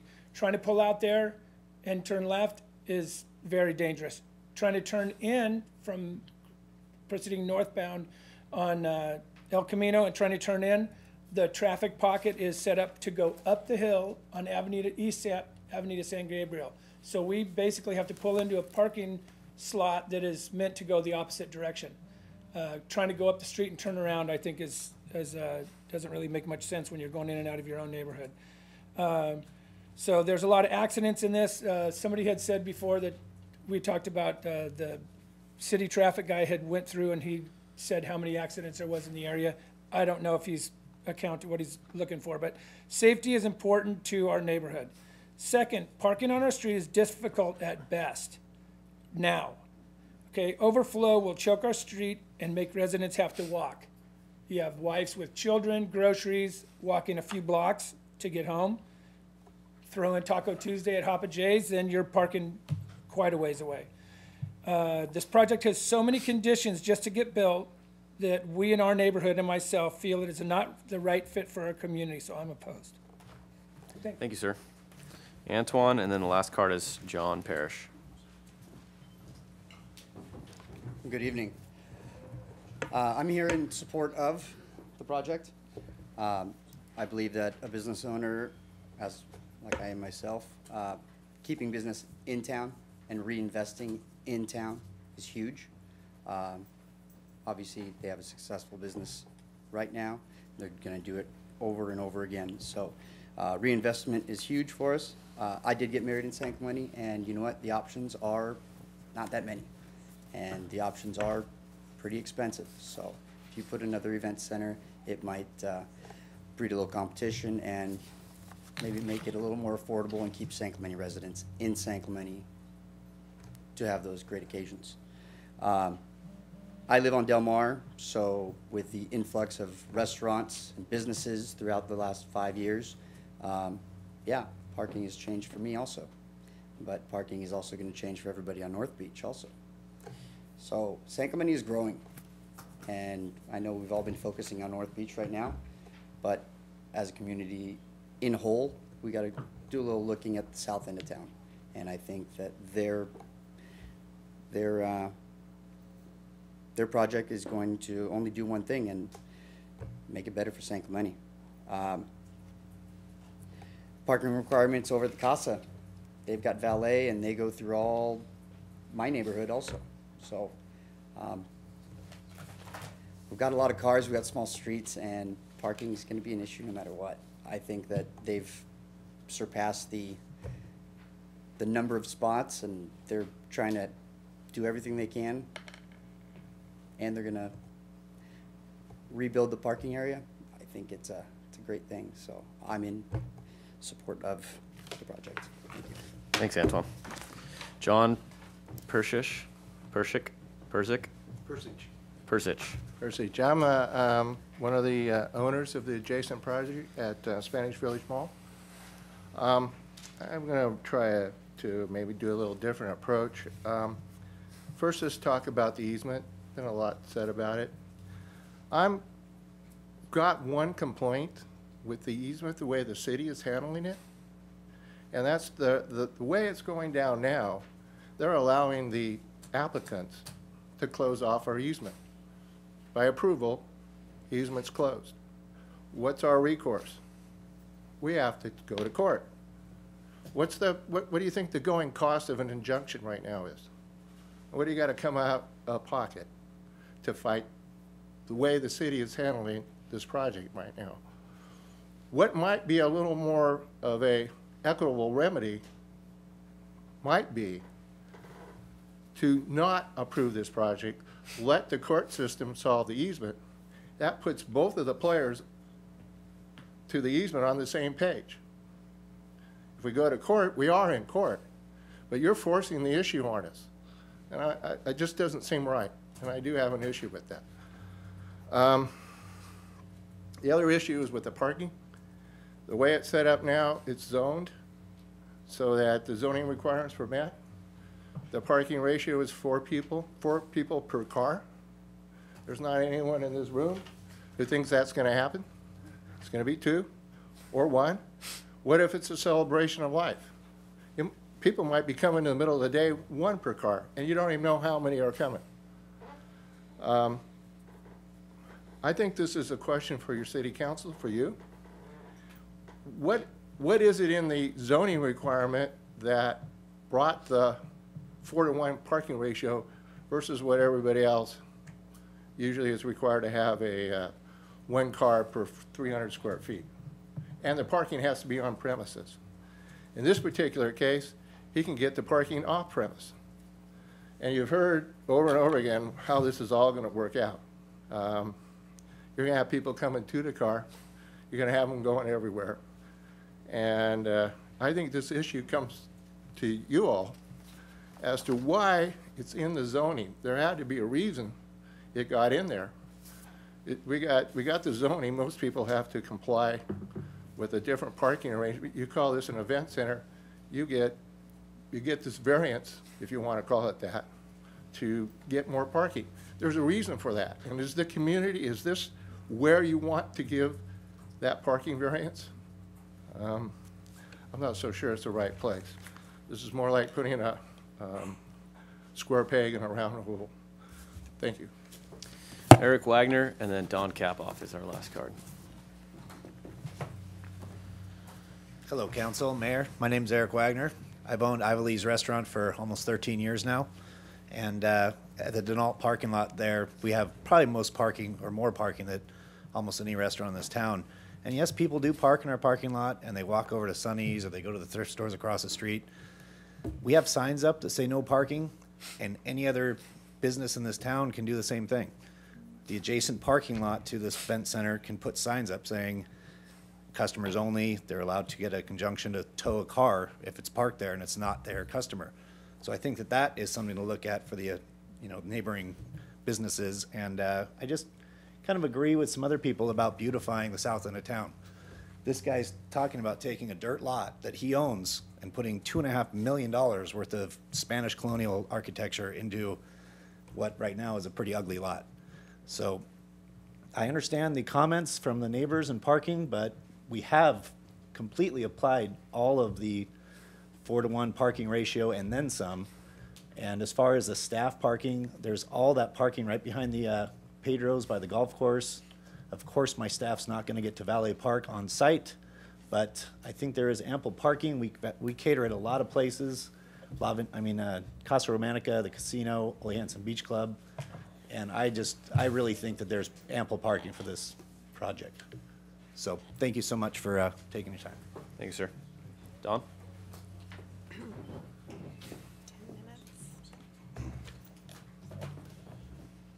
Hey, everybody, how we doing? Good. I'll make it real quick because this has been a long time. Long-time resident of San Clemente, long-time property owner. I'm not some out-of-town developer. Been processing this project for several years now. I've been back and forth several times, always trying to make this project better. The issues raised by the Planning Commission staff and neighbors, mostly parking and sound, have been addressed. I think they've been solved. Went back to the drawing board several times, did numerous studies to alleviate any concern, parking study, sound study, traffic studies. I've made major concessions. We decreased the size of the building. It's now only 1 story. Initially proposed 12 a.m. as the closing time. Now it's 10 p.m. At first we wanted 190 people. Now we're saying 150. We're asking for no variances. We comply with all the codes. The building is 1/2 the allowable size per code. The building is 17 feet shorter than allowed per code. We have plenty of parking per the code. It's 14 cars overparked right now.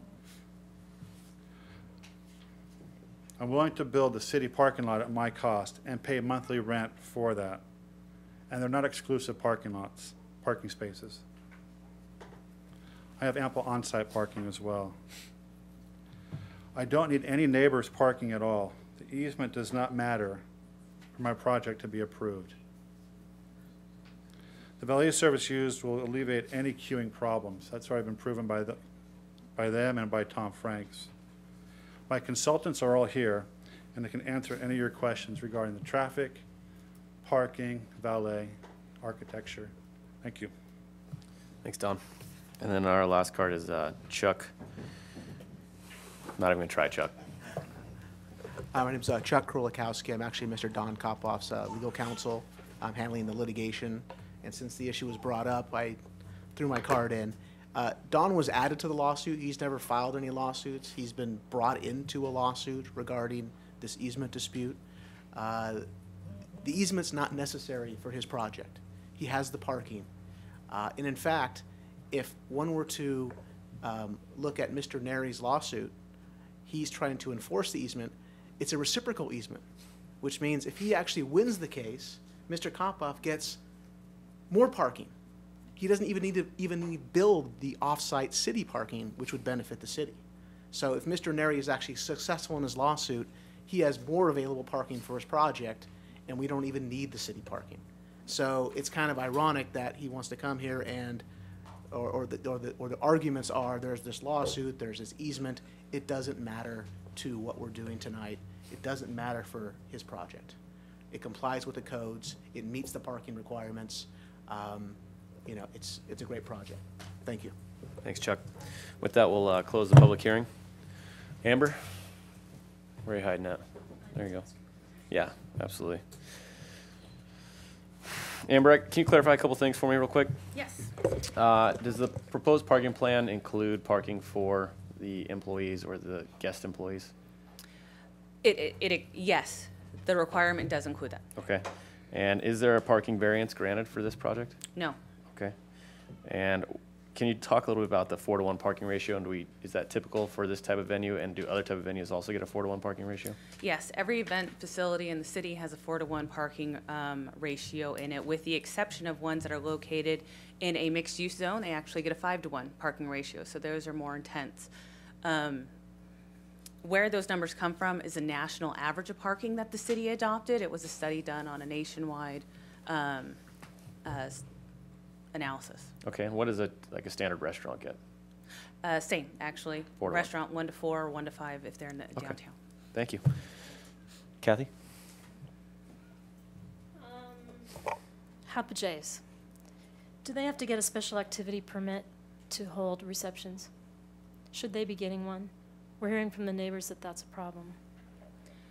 They're a restaurant, but if they're actually holding receptions and having people all show up at one time, unlike a restaurant would, shouldn't they be getting an SAP? So for our special activity permits, the zoning ordinance says if it, and I'm sorry, I'm trying to recall memory, but basically amplified sound is included in it. Alcohol sales that were not approved with the original conditional use permit would need it. They are still conditioned to not exceed a certain number of people. That is what planning would look at, is what is your maximum occupancy? You cannot exceed that maximum occupancy. If they are, in that case, we would recommend a special activity permit as well. Okay, what I got from our website, a special activity is defined as any activity on private property which temporarily intensifies the impacts, which would be parking, traffic, noise of any existing permitted use. So it seems to me that if Hapa J's is having events where everyone shows up at one time, they really should be turning this into the city, because it sounds like our neighborhoods are impacted. So I'm just bringing that up because I think that's something that is happening down there. The other thing, when we talked about that there would be no queuing on El Camino Real, and I think it was mentioned that because they're putting in a special stoplight, so can you tell me how that prevents queuing up? The stoplight does not prevent queuing up. If there's a red light, you know, you would, the law is that you cannot block the intersection. Right, so they'd have to wait. Exactly. As far as the queuing for the valet, the city traffic engineer did look at the valet plan and did believe that the amount of room provided for queuing would be sufficient for the project and its occupancy load. Okay. Do we have any slide that shows actually El Camino Real? Some of the neighbors brought up turning into West San Gabriel, that they really don't have a turn pocket where we know East San Gabriel does, because it's, you know, As part of this project, the entire intersection is going to be reconfigured, and I think it would be best to talk to the city traffic engineer about what that reconfiguration looks like, and I believe that is actually being modified. How's it being modified? To increase turning for West San Gabriel? Again, I would defer that to the city traffic engineer. Are they because I still believe he here? did that. Because I looked for him before you came up. Yep, he is. Oh, he's here. I do not, well, I mean, we could bring up Google Earth or maps if that works I for you. just, if you're modifying it, I'd like to hear that. I have a plan. Yeah. No, I have a full-size plan, or that one there. It's that one. Do you have a plan? I don't have any side. You don't, okay. Well, maybe if we go to Google Maps, I can explain the improvements. Or just say why it's being modified or what they are. Okay, well, they're actually adding a fourth leg to the intersection. They're adding some signal poles and modifying the signal. So as a part of that, there's going to be a new left-hand turn into the lot if you're going northbound on El Camino Real. And they're also adding a new crosswalk. Which will help with presumably valet the valet people. crossing to their proposed parking in the alleyway. Okay, so there's nothing that's going to be widening or helping with West San No. Gabriel. It'll just be how it's existing now. Correct, right.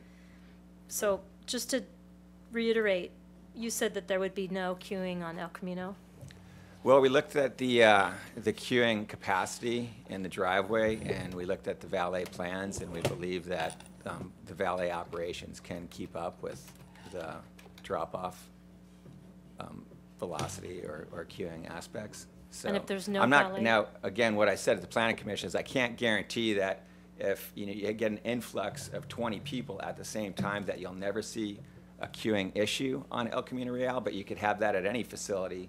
If everybody joined, is turning into a facility at the same time, you may have a very short period where there's people waiting, but it's not, I don't see it being an unusual situation and a problem. Put the satellite view up, please.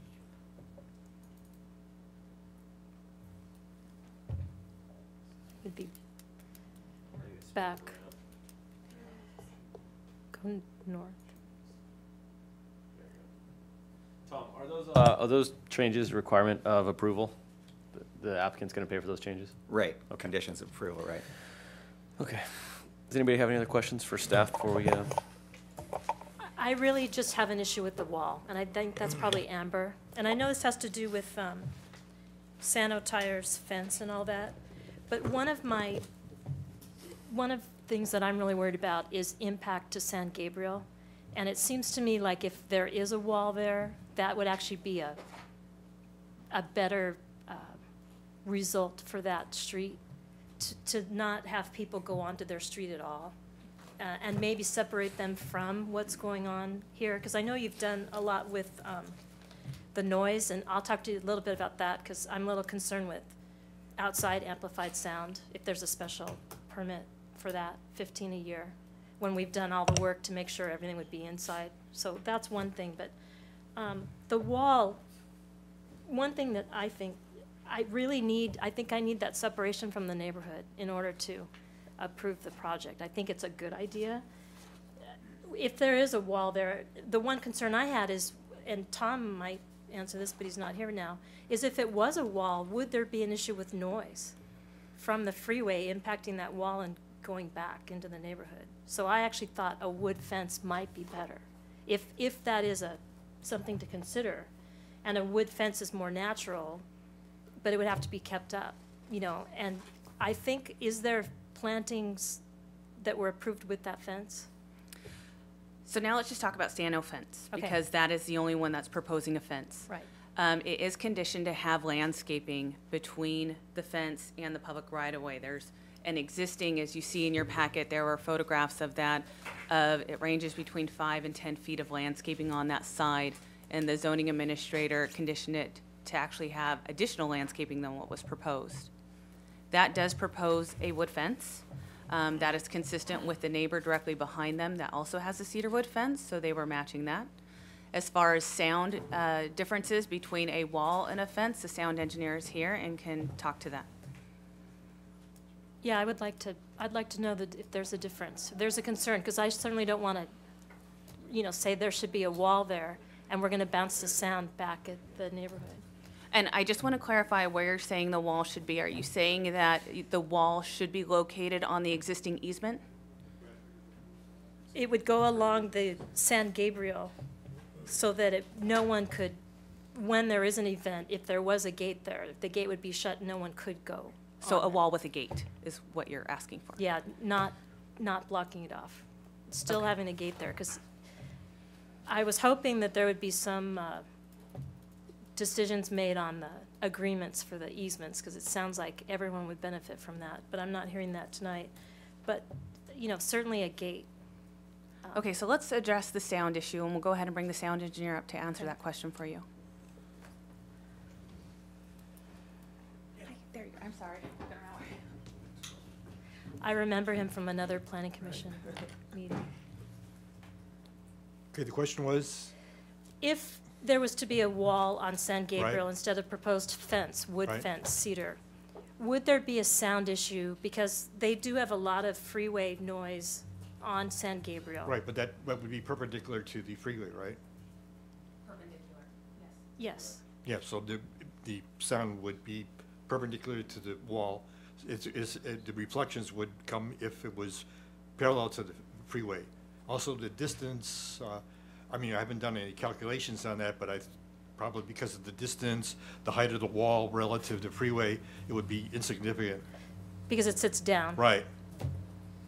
Okay. Exactly. The wall So has you to don't be- see any benefit to wood or Not really, block? no. Okay. Bob, do you have any questions? I do. Before you go down the line of questioning, I see you Sure. open up to item B. Amber, could you just ask her some basic questions? Was there any variances granted for this project? No. In terms of the construction, design, usage, anything like that? No, or exceptions. Okay, perfect, thank you.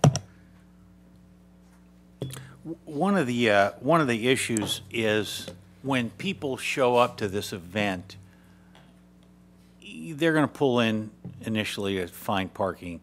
The valet's going to take care of them, all that stuff. But some people are going to show up and turn down the street to try and find parking spaces.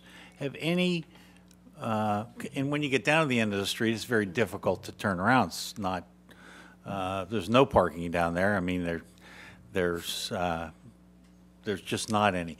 Has anything been done to prevent people from going down that street to find parking? Yes, as part of the Planning Commission approval, what they had requested was actually wayfinding signs to be incorporated into the project to help people identify where they can actually park and that there's parking in the alleyway. But in addition to that, there will be most likely a monument sign at the entrance of that area to help identify that this is the main entrance so people aren't turning down the residential street. One of staff's biggest concern was that would there be an impact on Avenida San Gabriel because it is so congested already and because it is so narrow because it was originally designed as a one-way street that we wanted to prevent people going down there as much as possible. So we felt that by having the lit intersection that was actually an easier way to access that as well as by blocking off the driveway. In addition, there's a condition that for the events that it identifies how people access the site as part of the informational as well.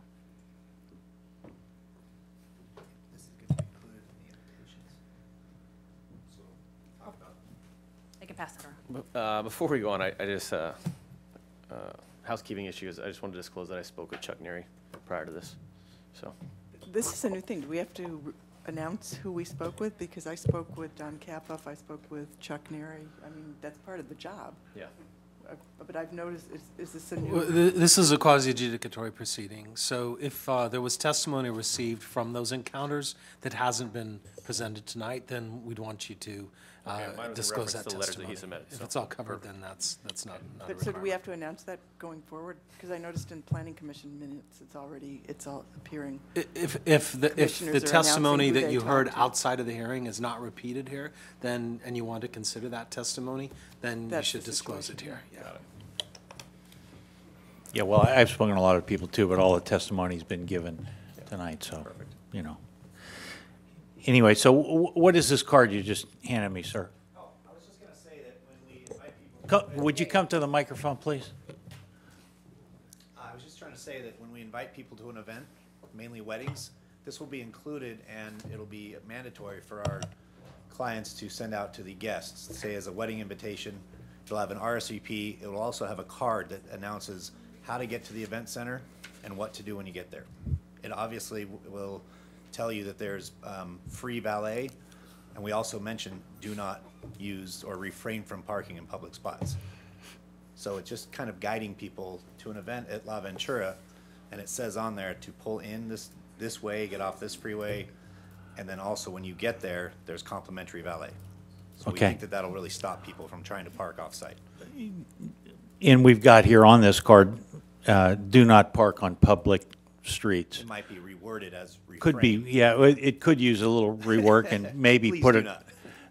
up the, you know, right there where you mentioned San Gabriel, should Exactly. say, don't park here. Please How have about no respect for our parking? neighborhood. No parking here or parking something. Which would be nice. Well, Let it's, people know then the there's no residents parking. can't park No, there. they can park, I but- mean, So we've thought it's an about- issue. we've thought Oh, about you have this thought about it, situation. thank you. I'm glad there was something done about that, thank you.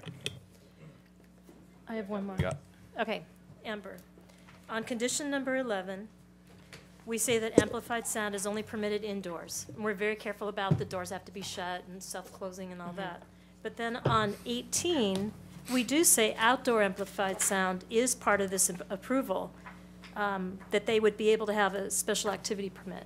So I'm a little concerned that neighbors might be listening to somebody's wedding, you know, and whether that's really necessary, and maybe Don can answer that, if that SAP is really necessary or not. Because I don't know if they should be listening to someone's wedding every I just want to make sure Saturday. I'm reading that condition. You know, I mean, do you want to hear someone's vows every, or their song that they do after they get married? See, Okay, number so- 18? So, I'm sorry, you said 11? 11 first says amplified sound shall be permitted only indoors. And then 18 says, we'll let them have outdoor amplified sound. It's not part of this approval, but with an SAP, they can have it. That's correct. So I want that clarified, because I don't know that we should be issuing. Kathy, the special- the outdoor area is adjacent to El Camino Real, not on the backside. I understand that, but if Okay. they allow amplified sound and you're listening to someone's wedding, I'm assuming San Gabriel's gonna be able to hear that. I just, maybe Dawn can answer that, whether it's really necessary to have that?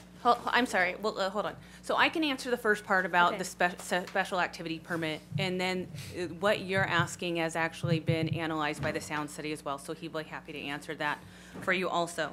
So an outdoor amplified sound is not a part of this approval, but the zoning ordinance does have special activity permits that does allow commercial properties to apply for up to 15 special activity permits a year. This is very similar to, let's say, the casino. The casino is not allowed to have outdoor amplified sound unless they obtain a special activity permit, which they have for the last several years. So we would be affording the same opportunity to this applicant per the zoning ordinance if he wanted to pursue that. Now, with that special activity permit, that's not a carte blanche. You can go ahead and not comply with the city's noise ordinance. That's you can have amplified sound, but it still has to comply with the city's noise ordinance. And then as far as what that noise ordinance would exceed, I'll turn that over to the sound engineer.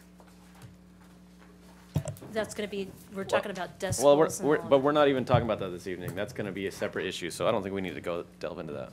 They need to apply SAP? for that for a separate permit, right? That's correct. We're not We're granting them- not yeah. approving any outdoor amplified sound. That is a separate public hearing process. And that will go through the zoning administrator? That's correct. So if the residents want to contest that, They would be it'll be notified. noticed and they'll be able to so. show up for that? That's correct.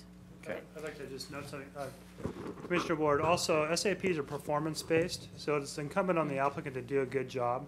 If they don't, they don't get approval for the next one. Okay.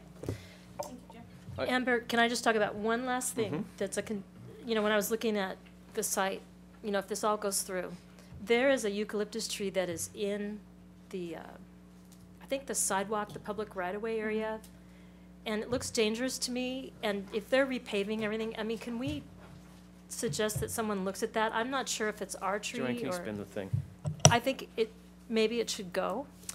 I know the tree that you're aware of, and I Yeah. think she's going to go ahead and bring that up. It is in the public right-of-way, so all street trees, we can definitely look at that and have that analyzed, present that to the city manager who approves the removal of any street tree in the public right-of-way. And Joanne?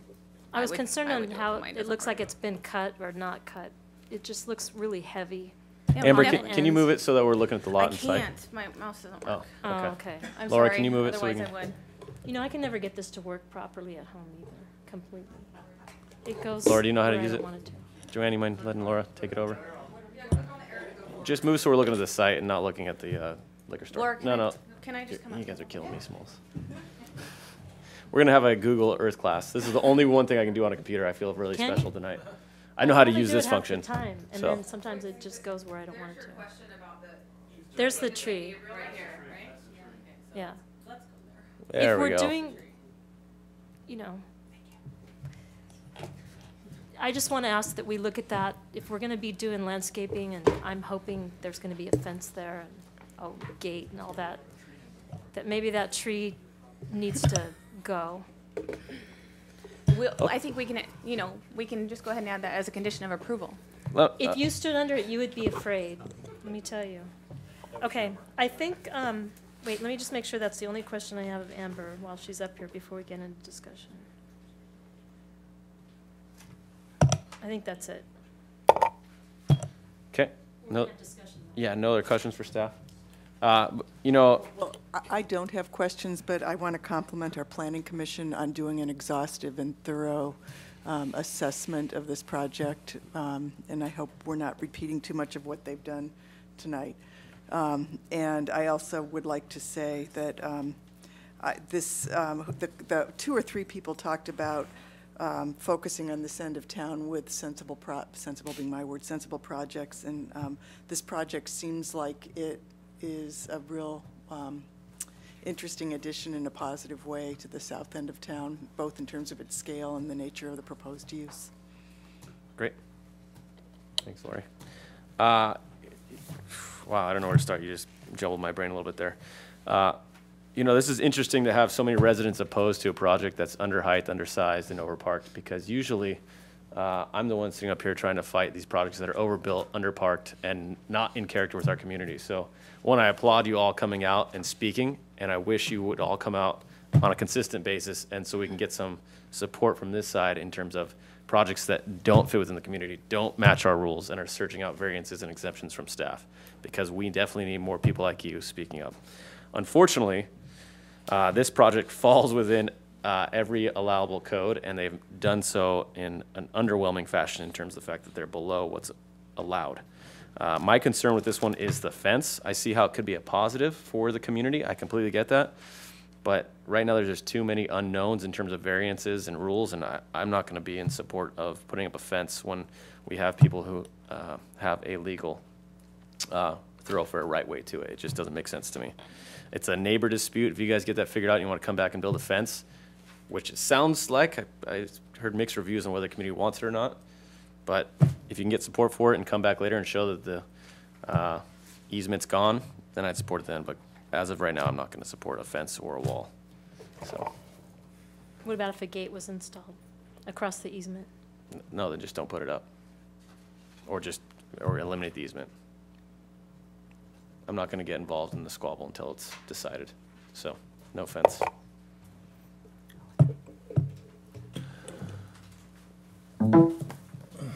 Well, I'm going to echo what was said here. Development standards, meet standards, yes, yes, yes, yes, yes, yes, yes, yes. It meets every standard we've imposed on every level. So I'm going to fully support this project. I don't understand the fence. It seems to me like if we approve this project, and I just counted to 3, I think,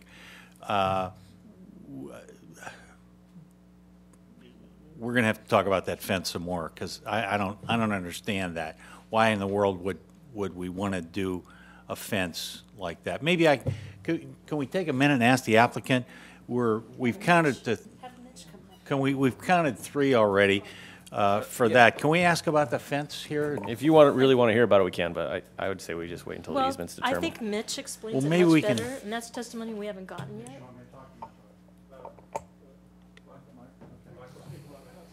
You're good at talking, Mitch. You want to hear it? Yeah, I do want to hear it. Can we keep the topic specifically to the fence? Definitely, just the fence. Just the fence.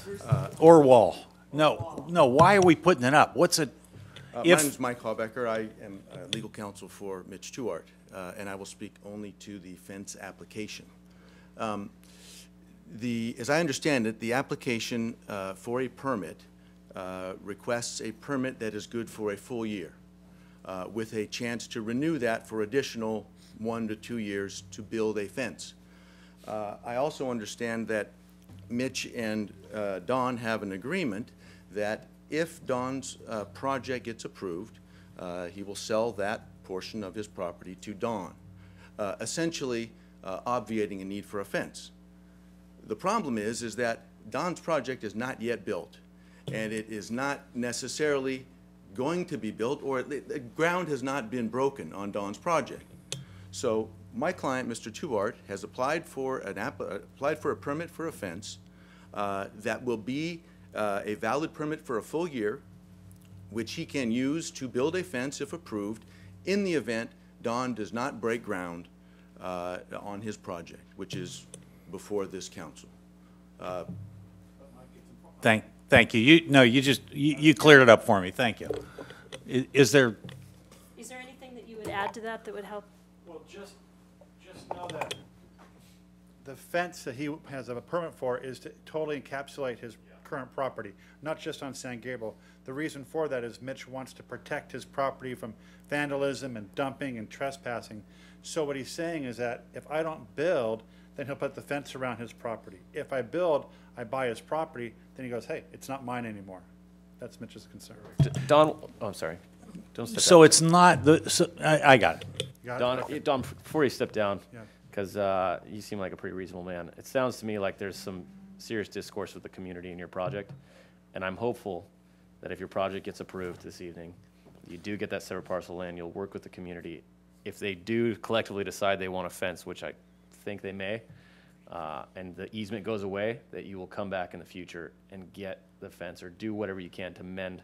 I'd the, rather have relationships. my whole property fenced, because then I secure it. It makes it safe for me, 100%. I don't want to hurt these people. I'm trying to, as you can see, I would scale it back whenever else. I'd much rather have a fence up there. Perfect. Or a wall, absolutely, yeah. Okay, so Yeah. hopefully we'll see it in a year and a half. Oh, there you go. I like your hopeful enthusiasm. So, Amber, just one last question on the fence. If they gave the permit to Sano Tire, couldn't he just construct the fence along the San Gabriel and not do the rest of it? Because once Mr. Kopoff starts, they're going to have a construction fence there, are they not? On El Camino Real? So in effect, it would be kind of fencing everything off. I'm just saying, does Mitch have to do the whole fence? Or just the San Gabriel part? That's the application we have before us, is the No, whole I know. fence. I'm just trying to figure it out. It's I- just you know- important to me because of the impact to the neighborhood. Listen, He has approval for the entire fence, he does not have to build the entire fence. Okay, that's all I want to know. at Okay, the let me risk- just say, wait, I'm Okay, in support finish. of this project, okay? Okay. So I'm just trying to really get the impacts to the neighborhood off there, and I know cars traveling onto San Gabriel was a big part, but I do appreciate what Don's done. The fact that he has one caterer handling the entire thing, which I did not know before, I think is huge, and they really need to keep a lid on it there and make sure it's run well and doesn't, and I think Ivory's will do that. So I think everything's been mitigated to me. I'm hoping that we are not gonna have stacking on El Camino Real, and maybe we'll have to change some signaling or something if we do, and it's awful. I don't know. I'm hoping there's some thing that we can do there. So, you know, I'm for it with the conditions. I'm still leery of the special activity permit, but we'll see how that goes. So I'm Okay. gonna vote for it. With that, I move that we, And before you make the motion, I just want to put one idea out there. You know, we learned with the beach trail that you build something and then you have to fine tune it, and there's kind of this spirit of continuous improvement. So I really urge you to embrace that kind of philosophy for this project, because there are a lot of moving parts in terms of the easement, in terms of the traffic, in terms of the noise, in terms of the permits. So I hope, you know, that there's a lot of healthy communication in the neighborhood, and that opening the doors isn't a success, but being a member of the community 1, 2, 3 years out because there's been adjustments made is the definition of success. Great. With that, I move that we adopt Resolution 1524 entitled Resolution of the City Council of the City of San Clemente, California, approving conditional use permit 13-249, architectural permit 13-251, site plan permit 13-525, and interpretation 13-505, La Ventura Event Center request to consider the construction operation of a new event facility located at 2316 South El Camino Real, with the caveat that we do not approve the San Tires fence. It's a separate. Yeah. I thought we were hearing them together. That's Yeah, not but what we with did. the Well, motions, Okay, we're gonna I was perfect, trying. okay. Oh, yeah, I don't know, I guess what I So I'll second that. Yeah, because But- we heard them together, right, Scott, at the beginning? We said we're going to hear these two together. Well, I'd like Yeah, to- you could, Let's unbundle one it's anyway. two separate resolutions, so I'd rather you have Okay, a that's vote on fine. each So one then there. I'll Thank I'll you. amend it to just be the first half. And I'll second that. So motion by Ham, second by Ward. All's in favor? Aye. Passes 4-0. And then I'll make a separate resolution that we do not approve, Resolution 15-25 That's for the fence? for the fence. Okay, well, I think we should let the property owner talk about that because he wants the fence. Yeah, like I said, we've discussed, we heard them both, so. It what? Well, it can't Okay. fail for lack of a second, but I will say, this is a neighbor dispute, and I don't think we should get involved in it in terms of putting up a fence and But we creating this have bigger legal issue. opinion that it's not, we're not gonna be involved in it. If they do a gate, we're not involved in it at all. Okay, well, you guys do what you need to do. So it's failing for lack of a second. So I'll make an alternate motion that we accept staff's recommendation and adopt Resolution 15-25 entitled A Resolution of the City Council of the City of San Clemente, California, approving minor architectural permit 14-508 Sano Tires fence, a request to consider a fence 6 feet in height enclosing a parking area located at 2310 South El Camino Real. Let me just. I just got to comment on this before we Well, do a second vote. Let's see if there's a second. Okay, to this. I'm gonna second that. you're going to second that. Yeah, Okay, because, perfect. you know- So, that's fine that you second it. I just need to bring up a story. I know this probably doesn't have a lot of relevance, but at the end of my street currently, there's an easement that is a beach access that is no longer recognized as an easement. And when someone tried to put up a fence around that easement and take it as their own, the community stood up and said, hey, we don't want this. And now it's a public access. This, to me, there's 3 properties that we know there's an easement through. Why we're allowing somebody just to throw up a fence around a piece of asphalt, to me, doesn't make any sense. So, with that, there's a motion by Don Shack, a second by Will you Ward. clarify that there's a gate to that? There is a gate In the to that. application, there's a gate. Is everybody So going to the- have, the is the easement will be Spanish open. Village going to have a key to the gate? It's gonna be open during, I'm assuming it's gonna be open during all business hours. Well, and no Yours- property. That's a big have- assumption. Are you no going to put that into property- resolution? Well, no, because staff says it does not create any landlocked parcels.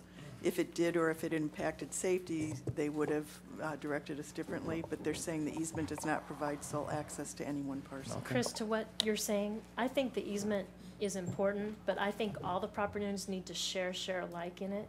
You know, Exactly, and that's so the allowing purpose one of just to it. put a fence up is not doing that. Well, to that credit, you know, I have to disclose that I met with Mitch Tower. I don't know if I'm saying his name right. And the concerns that I had, heard that he had with the property, he really needs to fence it off. But he is not going to close the easement because I wouldn't vote to do that either. He will have a gate there and it will be open during business hours. It will only be closed. Is that in the resolution? Because I didn't see open during Can you business show- hours in the resolution. Well, then we can add that condition.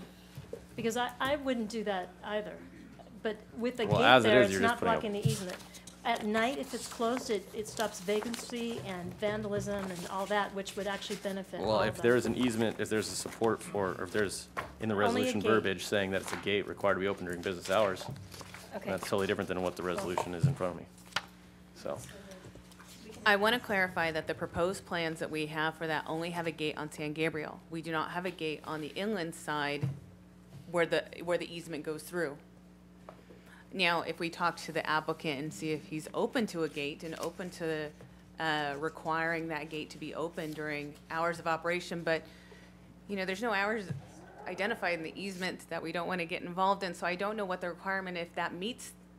and I'll just There. remind the council, you just approved a project over the area where you're now approving a gate. Where we're not approving a gate? No, where you are approving a gate. Yeah, so the other fence is, I you just didn't think approved a about parking that. The plans that we and then now you're have approving a have a gate over solid that fence parking on the lot. other side. Well, unless the applicant for the fence wants to come up, because I'll withdraw my second. I won't put a fence across the easement for now. I'll do it as long as there's a gate and it's open. I agree. If you would like to modify the project with a condition of approval that requires a gate on both sides at the curb cut on the other side where the access is, you can add that to your conditions of approval. That would be fine. To Bob's point that he made earlier, we literally just approved a project with a parking lot on the site, and now you guys are talking about approving a fence around it. But there's time involved in this. I mean, there's staggered decisions, and there's. And I actually think helps- the fence is going to help San Gabriel. I'm hoping that one side will stay up. If it helps with the council, the applicant is willing to do that. Fine, Or to I'll include amend that my condition. motion to include a gate on both sides of the Well, property. well, I'm gonna support the mayor in this, and so we'll be 2-2 on this, and we gotta have some more discussion on this. We gotta look at some drawings. I gotta see some more information about this. I gotta see some slides. I gotta see some, I gotta see some information about this. So, can we bring this back in a couple of weeks or a month? Just There we make it. go. Perfect. Is that okay with So- everybody? There was a motion by Don Check and a second that was revoked by Ward, or withdrew by Ward, so we'll move on to the next item. A new motion to rehear this item in 4 to 6 weeks, whatever council, or whatever staff thinks is appropriate. Okay, so. Second. Motion by Ham, Yeah, second by Baker. Just so it's clear, we'd have to renotice that when it comes back if you don't continue the hearing. Well, let's just it's- continue it. We can just It's continue all right. it. I'm good either way. Let's Okay, just let's continue continue the, that. can we? The 16th. And you'll leave the hearing open. That's just great. There we go. Thanks for that clarification. So is there a scenario where it never comes back because it gets withdrawn because? Yes, the applicant They're could gonna withdraw buy the the application. property. So you'll let us know if that outcome Yes. happens, so we don't have to do this? Okay. You said not, oh, we're just gonna continue that. Yeah. Okay. Thank you. Thank you. Amber, your hair looks very nice this evening. Amber, thank you. Very nice job, Miss Amber. Oh, thank you. I appreciate it. We appreciate the clarification on everything, too. Thank you all for coming this evening. We appreciate your time. Amber gets all the tough ones, right?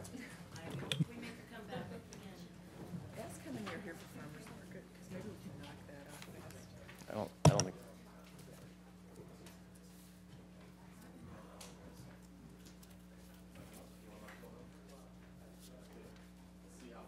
Go. Okay, I'm gonna move up the, item 9, is it D? 9D, Farmers Market. And before we, hear any discussion on this item, I'd just like to take a straw vote. Who's in favor of, extending the contract with, the existing renter? Anybody opposed to it? No, but I'd like to look into whether it should be a special activity permit or just an agreement with the city that gets renewed by staff. I mean, I don't know why it's a special activities permit, or does it need to be? Because can we answer use a that city question. street. This started off, the farmer's market started off as a one-time monthly activity, so it was a special event permit. And it has thus turned into a weekly farmer's market.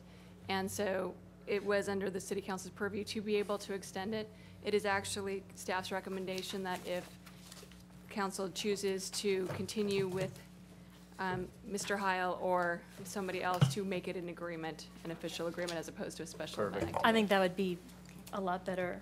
And then was there something else you want to recommend, Kathy, before we move forward? Oh, I have a question. I think we should, I don't know if Mr. Heil's going to talk, but I think maybe we should talk about how the price, or Well, how I- we, you know, or we leave that up to the- staff. The thought that I had, which I thought was a good one, is not discussing price this evening, we but know you- next time it comes up, we can look at what other communities are receiving for similar fee and structures. I have that information if you'd like Okay, it. and are we on par? I don't need to. you don't need We to are say it, actually below, above most other cities. Sorry, I'm not below. We are actually above most other cities. We charge more. We are at the same as Newport Beach. but- Okay, perfect. Okay, Bob, do you have a question? And Mr. Heil has proposed actually to increase his fees from $300 a month to $350 a month. And this agreement would be for how many years? Just We indefinitely? are actually proposing a 3-year agreement with 2 1-year extensions for a total of 5 years, which is our standard agreements. Can we, okay, perfect. You have a question, Bob? No, I was gonna talk about that. Are there any, because that's, I mean, that's a couple more lifeguard scholarships, junior lifeguard scholarships, which is always a good thing. A couple more kids going to Little League, couple of kids with swim lessons, all that good stuff. So I'm glad Mr. Howe's going to increase the fees here, and we'll go with that. But can we put an escalator in there for about another? If we're going to do this for 5 years, then maybe every year we'll go up $5 or $10 or something like that, just to do something like that. We could Some do idea. a CPI index if that pleases the council. Don't you love that? I know Tim loves that. Yeah, I know, but that's really too much. Or we could make it where it's a certain amount of money, and we can do that $5 too. a year, is that a? Sure. If you just want to comment on that, because you have support already, so if you just want to comment on it. Come on up so we can. What you're saying, the CPI might not go up $5 Correct. because of the current economy. So what you're saying as a trigger of $5, $10 a year increase is very reasonable. Okay. Over the duration of the agreement. There we go. I think that's fine. So Perfect. 5 years. Yeah. Okay. Okay. Perfect. Okay. Thank you, sir. Thank you. Thanks for everything you're doing. So- Okay. With that, I move that we. I sorry. had one question. Is there an approach to who the vendors are? Because one of the things, what's really great this time versus last time is there doesn't seem to be a lot of friction in the system, which is great. So thank you for fixing that. And but the other question that had been brought up the last time we contemplated this was, is there a way to get more variety or a different mix of vendors? Sure. I'd like to know what your strategy is, or what your organizing concepts are. For the council, relative to that question, I haven't had the opportunity to speak before the council, and it's almost been like 18 months since I was up here last. But just to give you a couple updates relative to that, we've added 4 additional farmers in the last 18 months because we really are always trying to make better consumer choice. So we now have 2 registered organic farmers that we've added, as well as a mushroom grower which brings 10 different varieties every week, which is unheard of. She's popular. It's unbelievable. And we have a pesto person, and she brings 7 varieties. And I'll recommend the habanero on chicken is phenomenal. The It's pesto's excellent. popular too. So to answer your question, Councilmember Doncheck, we are constantly evolving to always try to, and again, it's space limitation. You know, right now, and I want to commend Pam and Eric's son for this, during the library construction, we faced a challenge because we lost some space there. Right. And with their collaboration, we were able to make adjustments to that and keep the flow and the safety factor in check. And I want to thank them for their help with that. So once those spaces become available again, there'll probably be more expansion for more additional things to enhance the market. Great. Thank you. And Okay. thanks again for stepping up and managing some of the things that cropped up, whatever Sure. it was, 18 months ago. No, thank you. Very impressive. Okay. Thank you, Mr. Howell. Okay. Yeah. Thank you. Yeah. Okay. Any other questions before we make a motion? No? Okay. I move that we approve extending the. We're not doing a special permit anymore, right? What was the new verbiage? Yeah, I'm having trouble with that too. So I It's think not in the motion. what you could do is you could move to approve entering into a 3-year agreement with 2 one-year extensions, and then I will bring back to the city council the actual agreement. Okay. At a later date. With $5 Increase. increases. Whoa, now he's doubling it. You hear this? $10. Okay. Whew. The economy's improving. We're getting crazy around here. Okay. Okay. Perfect. So motion by Ham. Second. Second by Doncheck. All those in favor? Aye. Opposed? Passes 4-0-1. Thank you guys for waiting around. We appreciate it. Yeah, it didn't make sense. So the only last item we have this evening under new business would be 9C, which is amending zoning ordinance to consider updates on sign exemption. No, we have to go back and do. Did I miss something? Recreation things, which Oh. Do we have anybody here that wants to speak on recreation this evening? One guy? Did you throw a card in? Okay, well, before we hear from staff, let's hear from you. I'll be under the 3 minutes, I promise. Okay. In Hold on, regard- before you start, I gotta read your name. Yeah, sure, I can tell Or you. Joanne can read it for me. Josh Cunningham. Josh Cunningham, perfect, done. Okay. There you go. Thank you, sir. Now we're official. There we go. 3 minutes. So we're back on 7C, recreation, sports, and aquatics. Sure. Yes. Please. I'm not here for that. I'm here for farmer's market downtown area. Oh, Yeah. oh, okay, well, then we'll hear from that Yeah, since we just passed sure. it. I'm part of the Downtown Business Association. I'm a board member. I just wanted to request that part of that special ordinance permit or special use permit, one day a year, we have the car show. Last year, we had about 50,000 people. We're expecting about the same this year. Our only request, we're in full support of the farmer's market. We think it's a great thing. There is one day a year where there's a farmer's market and a car show.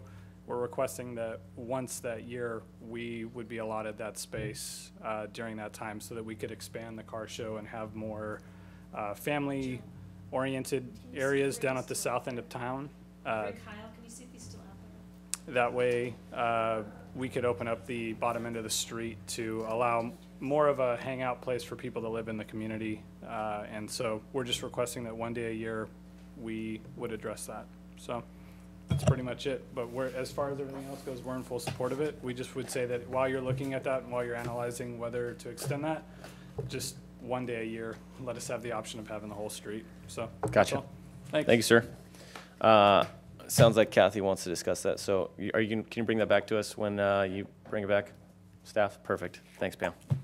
Okay, with that, is there anybody here to speak on the recreation, sports, aquatics partnership fees? No? Okay, with that, I'll open the public hearing, and I'll close the public hearing. If nobody has any questions of staff, I'll just commend staff on a fantastic job of finally getting this completed. I know there's a lot of very happy swimmers out there. So does anybody have any questions for staff? I just I want to do. say this was much easier to understand than the last time you came Good. before us with all the, I mean, that was really hard. Yeah. Yeah. Yeah, so this was much easier. I have a couple of questions. Okay, Bob. Pam, just for a little background, what percentage of the city's costs, and by the city, I mean the taxpayers' costs for running the sports park are covered by the fees that we're talking about in this staff report? Well- Recreation, sports, and aquatic partnership fees about, I know, I don't want you to do any, Well, I know that the subsidy that we currently have for the sports park with all the revenue that we do receive there it's about 52% subsidy as it is right now. And the percentage of the partners is probably about 5 to 10%. It's a pretty small amount. so the partners are only paying about 5 or 10% of the actual cost for the sports park? Okay. That's just a baseline, I want to start there. So do we need, we've got two levels, a senior partnership and a junior partnership in here. Would it be helpful to have one more option for staff for people that don't really fit into either category, so you can massage that a little bit and attempt to recover some more of the fees? Originally, when we first went to analyze the partnership structure, we actually had 3 different levels. And when we went through the Beaches, Parks, and Recreation Commission and the subcommittee, we ended up with 2 different groups. The commission and staff had recommended some levels that were not approved by the city council, and that was moving a couple of the junior partnerships into the senior partnership level. It may be helpful to be able to have one more level in between, so that if a group doesn't quite fit in to that senior partnership, that they might be able to go to the mid-level. I don't know what I would call it, when we have junior and senior. Big junior? We can work on that name, but we could do something like that. Pam, is it? Sorry. Well, I like the concept, I like the idea, but in practice, the discounts for, say, the swimming is not that much different. Correct. Where would the savings or costs come in that if we had a third level? I think for the swimming, I think that might be more difficult. I think for the fields, I think there's a very large difference between the junior partnership and the senior partnership. So I think that probably having the third level for there would probably be more advantageous. Very good. For So the for the field, aquatics- so for the field rentals, it would be helpful. All right. One other thing, just for my own information, what is the cost differential? Because when I drive by there at night sometimes and I see all those, I see my taxpayer dollars being spent on those lights up. What's the difference in cost to a user that wants to rent a lighted field versus a field where they don't, earlier in the day where they don't need lights? Well, all of our About. users, whether they are a partner or they're for-profit, they all pay the same amount for the lights. And so there is no discount for the lights. And so I think it's $15 per hour for the lights. So our partners who are currently paying between 98 cents an hour and $1 an hour to about $6 an hour, depending on the level of the partnership, depending on the field, they are then paying the additional $15 per hour. So everybody pays the same if they have the lights on, whether you're a partner or not partner? Correct. Okay. Correct. And if the lights are left on and they're not there, our park monitors go by and they turn those lights off. And if it repeatedly happens, then we actually go back to our partners and remind them that in order for them to continue having staff recommend partnership for them, that they need to turn their lights off when they leave. And most of our groups are very, very good about it. And once they're warned a couple of times, then it's, oh my goodness, our coaches aren't remembering that they need to do that if they're canceling practice or if they end their practice early. Okay. Thank you. You're welcome. Any other questions for Pam? Okay. With that, I move that we adopt. Let me do this, Chris, because I want to add that little third level of partnership in there, if that's okay. Is that okay with everybody? Yeah. Third level in there? Okay. I think it gives staff a little bit flexibility. I'm going to move that we adopt Resolution 15-26 entitled "A Resolution of the City Council of the City of San Clemente, California, revising the policies and fees governing the rental of the fields and aquatic centers and amending Resolution number 12-22. Approve and authorize the mayor to execute amendment number 2 to the city's partnership agreement with the following organizations to extend the current agreements through August 31st, 2015. American Youth Soccer Organization, contract number C13-43. Elite Soccer League, contract number C13-47. San Clemente Girls Softball, contract number C13-44. San Clemente Little League, contract number C13-45. And South Coast Youth Football, contract number C13-46. Also approve and authorize the mayor to execute amendment number 3 to contract number C13-42 by and between the City of San Clemente and San Clemente Aquatics, extending the current agreement through August 31st, 2015, and also to establish a third partnership level to be named by the recreation staff for purposes discussed earlier. I'll second that. It's a motion by Baker, second by Ham. All in favor? Aye. All opposed? Pass 4-0-1. Thanks, Pam, for all your hard work. Much easier this time. Good. And with that, we'll go to item 9C, which is the request to zoning ordinance change of signs over 64 square feet and freeway facing. Hey, Jim. Hey, Chris. Bob, Mayor, members of the City Council. This is a request to amend the zoning ordinance to consider an amendment to update the sign exception sections regarding freeway-oriented signs and also signs over 64 square feet. As you're all aware, the general plan was recently adopted, and a big emphasis of that was quality of life. And a lot of the policies, and including some of those that I included in your report, related to signage in terms of improving the community or maintaining the quality of life of San Clemente. Not to mention that young Jim Petches, when he first started as an intern, had the same code back in 1984. Perfect. So it's been a long time since we looked at it and examined it. So I think it's time. So before we jump in talking about this too much, we have support for this, right? Nobody has opposition to it? Because we're going to have plenty of time to discuss it when it comes back to us. So I see a lot of head nodding. So with that, I'll move that we initiate staff, or ask staff to initiate zoning amendment to the zoning ordinance. Consider updates to the sign exception section regarding freeway signs and signs over 64 square feet in area. Okay. could we also include pole signs, just a kind of review on the pole signs? Okay, but pole, yes. Is part of this? Pole signs are already out, though. That's Pole signs are, pole signs are limited to 15 square feet in height. Yeah, if you could just We can include brush that, us sure. up on that, you know. That works. Well, here's my question. We've got one that never seems high functioning, and I know we can't have any influence over content, but I would maybe like to even change that up so that if the sign doesn't work. To her point, I've been thinking that the southbound Pico off-ramp needs maybe one more lane. Is there any way that the city can fund that? Or a pull out for a bus. Yeah. Because I think we could eliminate that issue. Yeah.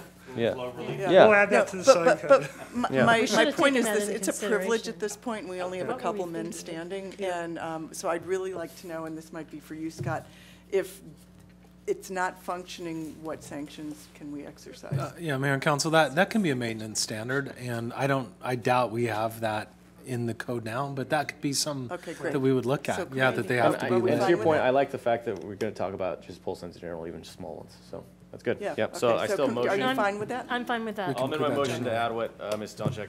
Yeah, and I guess which the is pole correct signs. language is maintenance standard. So, Okay. motion by Ham, second by Baker. All in favor? Aye. Thank you. Opposed? Passes 4-0-1. Thank you, Mr. Petches. I'm excited about you following this up at not the twilight of your career, because we're going to milk you for another And thank 20 you for years. mentioning quality of life. Yeah. I appreciate it. Okay. Oral communications part 2. Do we have any cards, Joanne? No. Fantastic. City manager?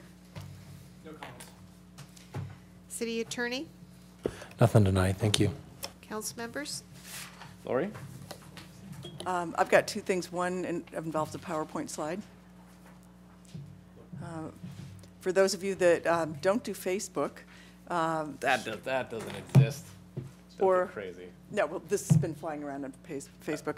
I want to encourage everybody to purchase a San Clemente's Friends of the Library Joy of Reading tile. It's a fundraiser. We have one of the highest functioning Friends of the Library groups in the county, and it's because they think up things like this. You have a choice of 6 tile designs. Councilmember Ward has purchased one. I have purchased one. They are going fast. This is not like the endless tile event because there's a limited space. These are going to be featured in the brand-new library. So it's www.sanclementefotl.org, and the tiles are $150. You can choose between 6 designs done by local residents, and then your name goes underneath it, or whatever you choose to put in there. I can't remember. I think it's Twitter characters is the number of characters you're allowed. But it's a really, really good fundraiser, and we're closing in on the home stretch. We're hoping to have the new library open in mid-July. So that's that, yeah. Then the other thing I wanted to share with my colleagues is, you know, because of the nature of the property I live on, we struggle constantly with water. And so we're doing everything, big things and little things. This is a little thing, but this is very cool. This is a shower timer. It's a 5-minute shower timer, and you put it in the shower. It's got this little rubber thing on the back, and then you flip it over, and it tells you when your 5 minutes are up. And you can get these for as cheap as $2.99 online. So I have bought 6 of them, and they're gone already to friends, so I'm going to buy some more. But it's a really cool way to well, yeah, an egg timer would work too. The point is a short shower is a good idea. So I'm encouraging people to look for these online. I'm not especially promoting this one, but this one works really well. And especially if you have teens, it's a real eye-opener to see how these work. That's why I like the egg timer, because when I heard the ding, I could pound on the door and make them get Yeah, out. right. Get out now, yeah. Okay. That's it. Thanks, Lori. How about you were going to give us an update on the toll lanes on the 405? Any news on that? We do not. Let me prepare something for you at the next meeting. There's, a couple, we're working on. Let me prepare something for the next meeting because there's some serious milestones and I want to have the facts in front of me. It's moving forward. It will be one of the largest projects in Orange County, and it'll affect the north end of the county. But there's been a couple milestones that have been accomplished, and there's a couple coming forward in terms of awarding the construction management contract. And we have a meeting on Friday, so next meeting. So I guess, could that be agendized? Sure. Oh, and that would be good timing too, because we've got the La Pata extension update that Ooh, yeah. day also. So that'll be all things transportation. Better be good news on the Pata's front. Kathy? I was going to talk about that, yeah. Would you like? Yeah, so coming up, Memorial Day, Monday, May 25th, that's coming up this Monday. We're going to have two Memorial Day events. The first one's going to be at the Community Center, and that's from 11 a.m. to 12 p.m. And if you haven't been to this event before, it's fantastic. An exciting part of, well, they're already up to the, can we go back one to the city one first? We all love Wayne, but, you know, he doesn't get priority over the city one. The city, you don't even have the city's one? Wow, Just okay. announce it's at 11. Well, here, let's get, here it is. There we go. Screenshot. Where are you? You over here? Is this the one you normally do? Can you zoom in on that? Can we zoom? No? That's a no. Okay, Jen. Ah, there we go. Okay. Anyway, cool little side note. Keep zooming. Can you keep zooming? No, that's it? That's it? Okay. Anyway, I was going to tell you that this little guy in the middle here is my stepdad. That's kind of cool. He's playing the bagpipes there. Yeah. So he plays every year. He's a ex-San Clemente Fire Department engineer. Now he's an Orange County engineer. Anyway, it's going to be a fantastic event. There's going to be a ton of great speakers, so I encourage everybody to come out. And just after this one, now we can go, Laura, is going to be another event held at Park Semper Fi, which is Wayne's Park, and it's going to be fantastic. And we will also be at that one as well. So hope to see you guys out there. You want to say something? Yeah, I just want to say something. General Banta speaking at the community center at 11 a.m. is a terrific guy and a terrific speaker. So if you haven't heard him speak, please come and participate in that. Yep. Fantastic. And then we're not going to close yet. So before we close, I would just like to have staff agendize potential hospital solutions coming up within the coming weeks. So staff, if you could do that, is everybody in support of that? Yes, so the idea would be that they'd update us on the strategic options we have to keeping a hospital open in San Clemente. Great. And then do you have any plans to meet with Saddleback Memorial? Absolutely. Actually, we're going to have a final meeting with Memorial Care coming up with myself and the city manager, hopefully in the very near future. Okay. And with that, move that we adjourn in honor of, let's see, how do I want to put HMLA 469. Thank you. HMLA 469 and the men and women that lost their lives, Captain Dustin Lukasiewicz, Captain Christopher Norgren, Sergeant Ward Johnson IV, Sergeant Eric Seaman, Corporal Sarah Medina, Lance Corporal Jacob Hug, and the two Nepali soldiers of the Nepal Army, Tepandra Rawai and Basanta Tetara. With that, I move that we adjourn to the next regular council meeting, which will be held on June 2nd, 2015. The council chamber is located at 100 Avenue, Presidio, San Clemente, California. Closed session items will be considered at 5 p.m. The regular business meeting will commence at 6 p.m.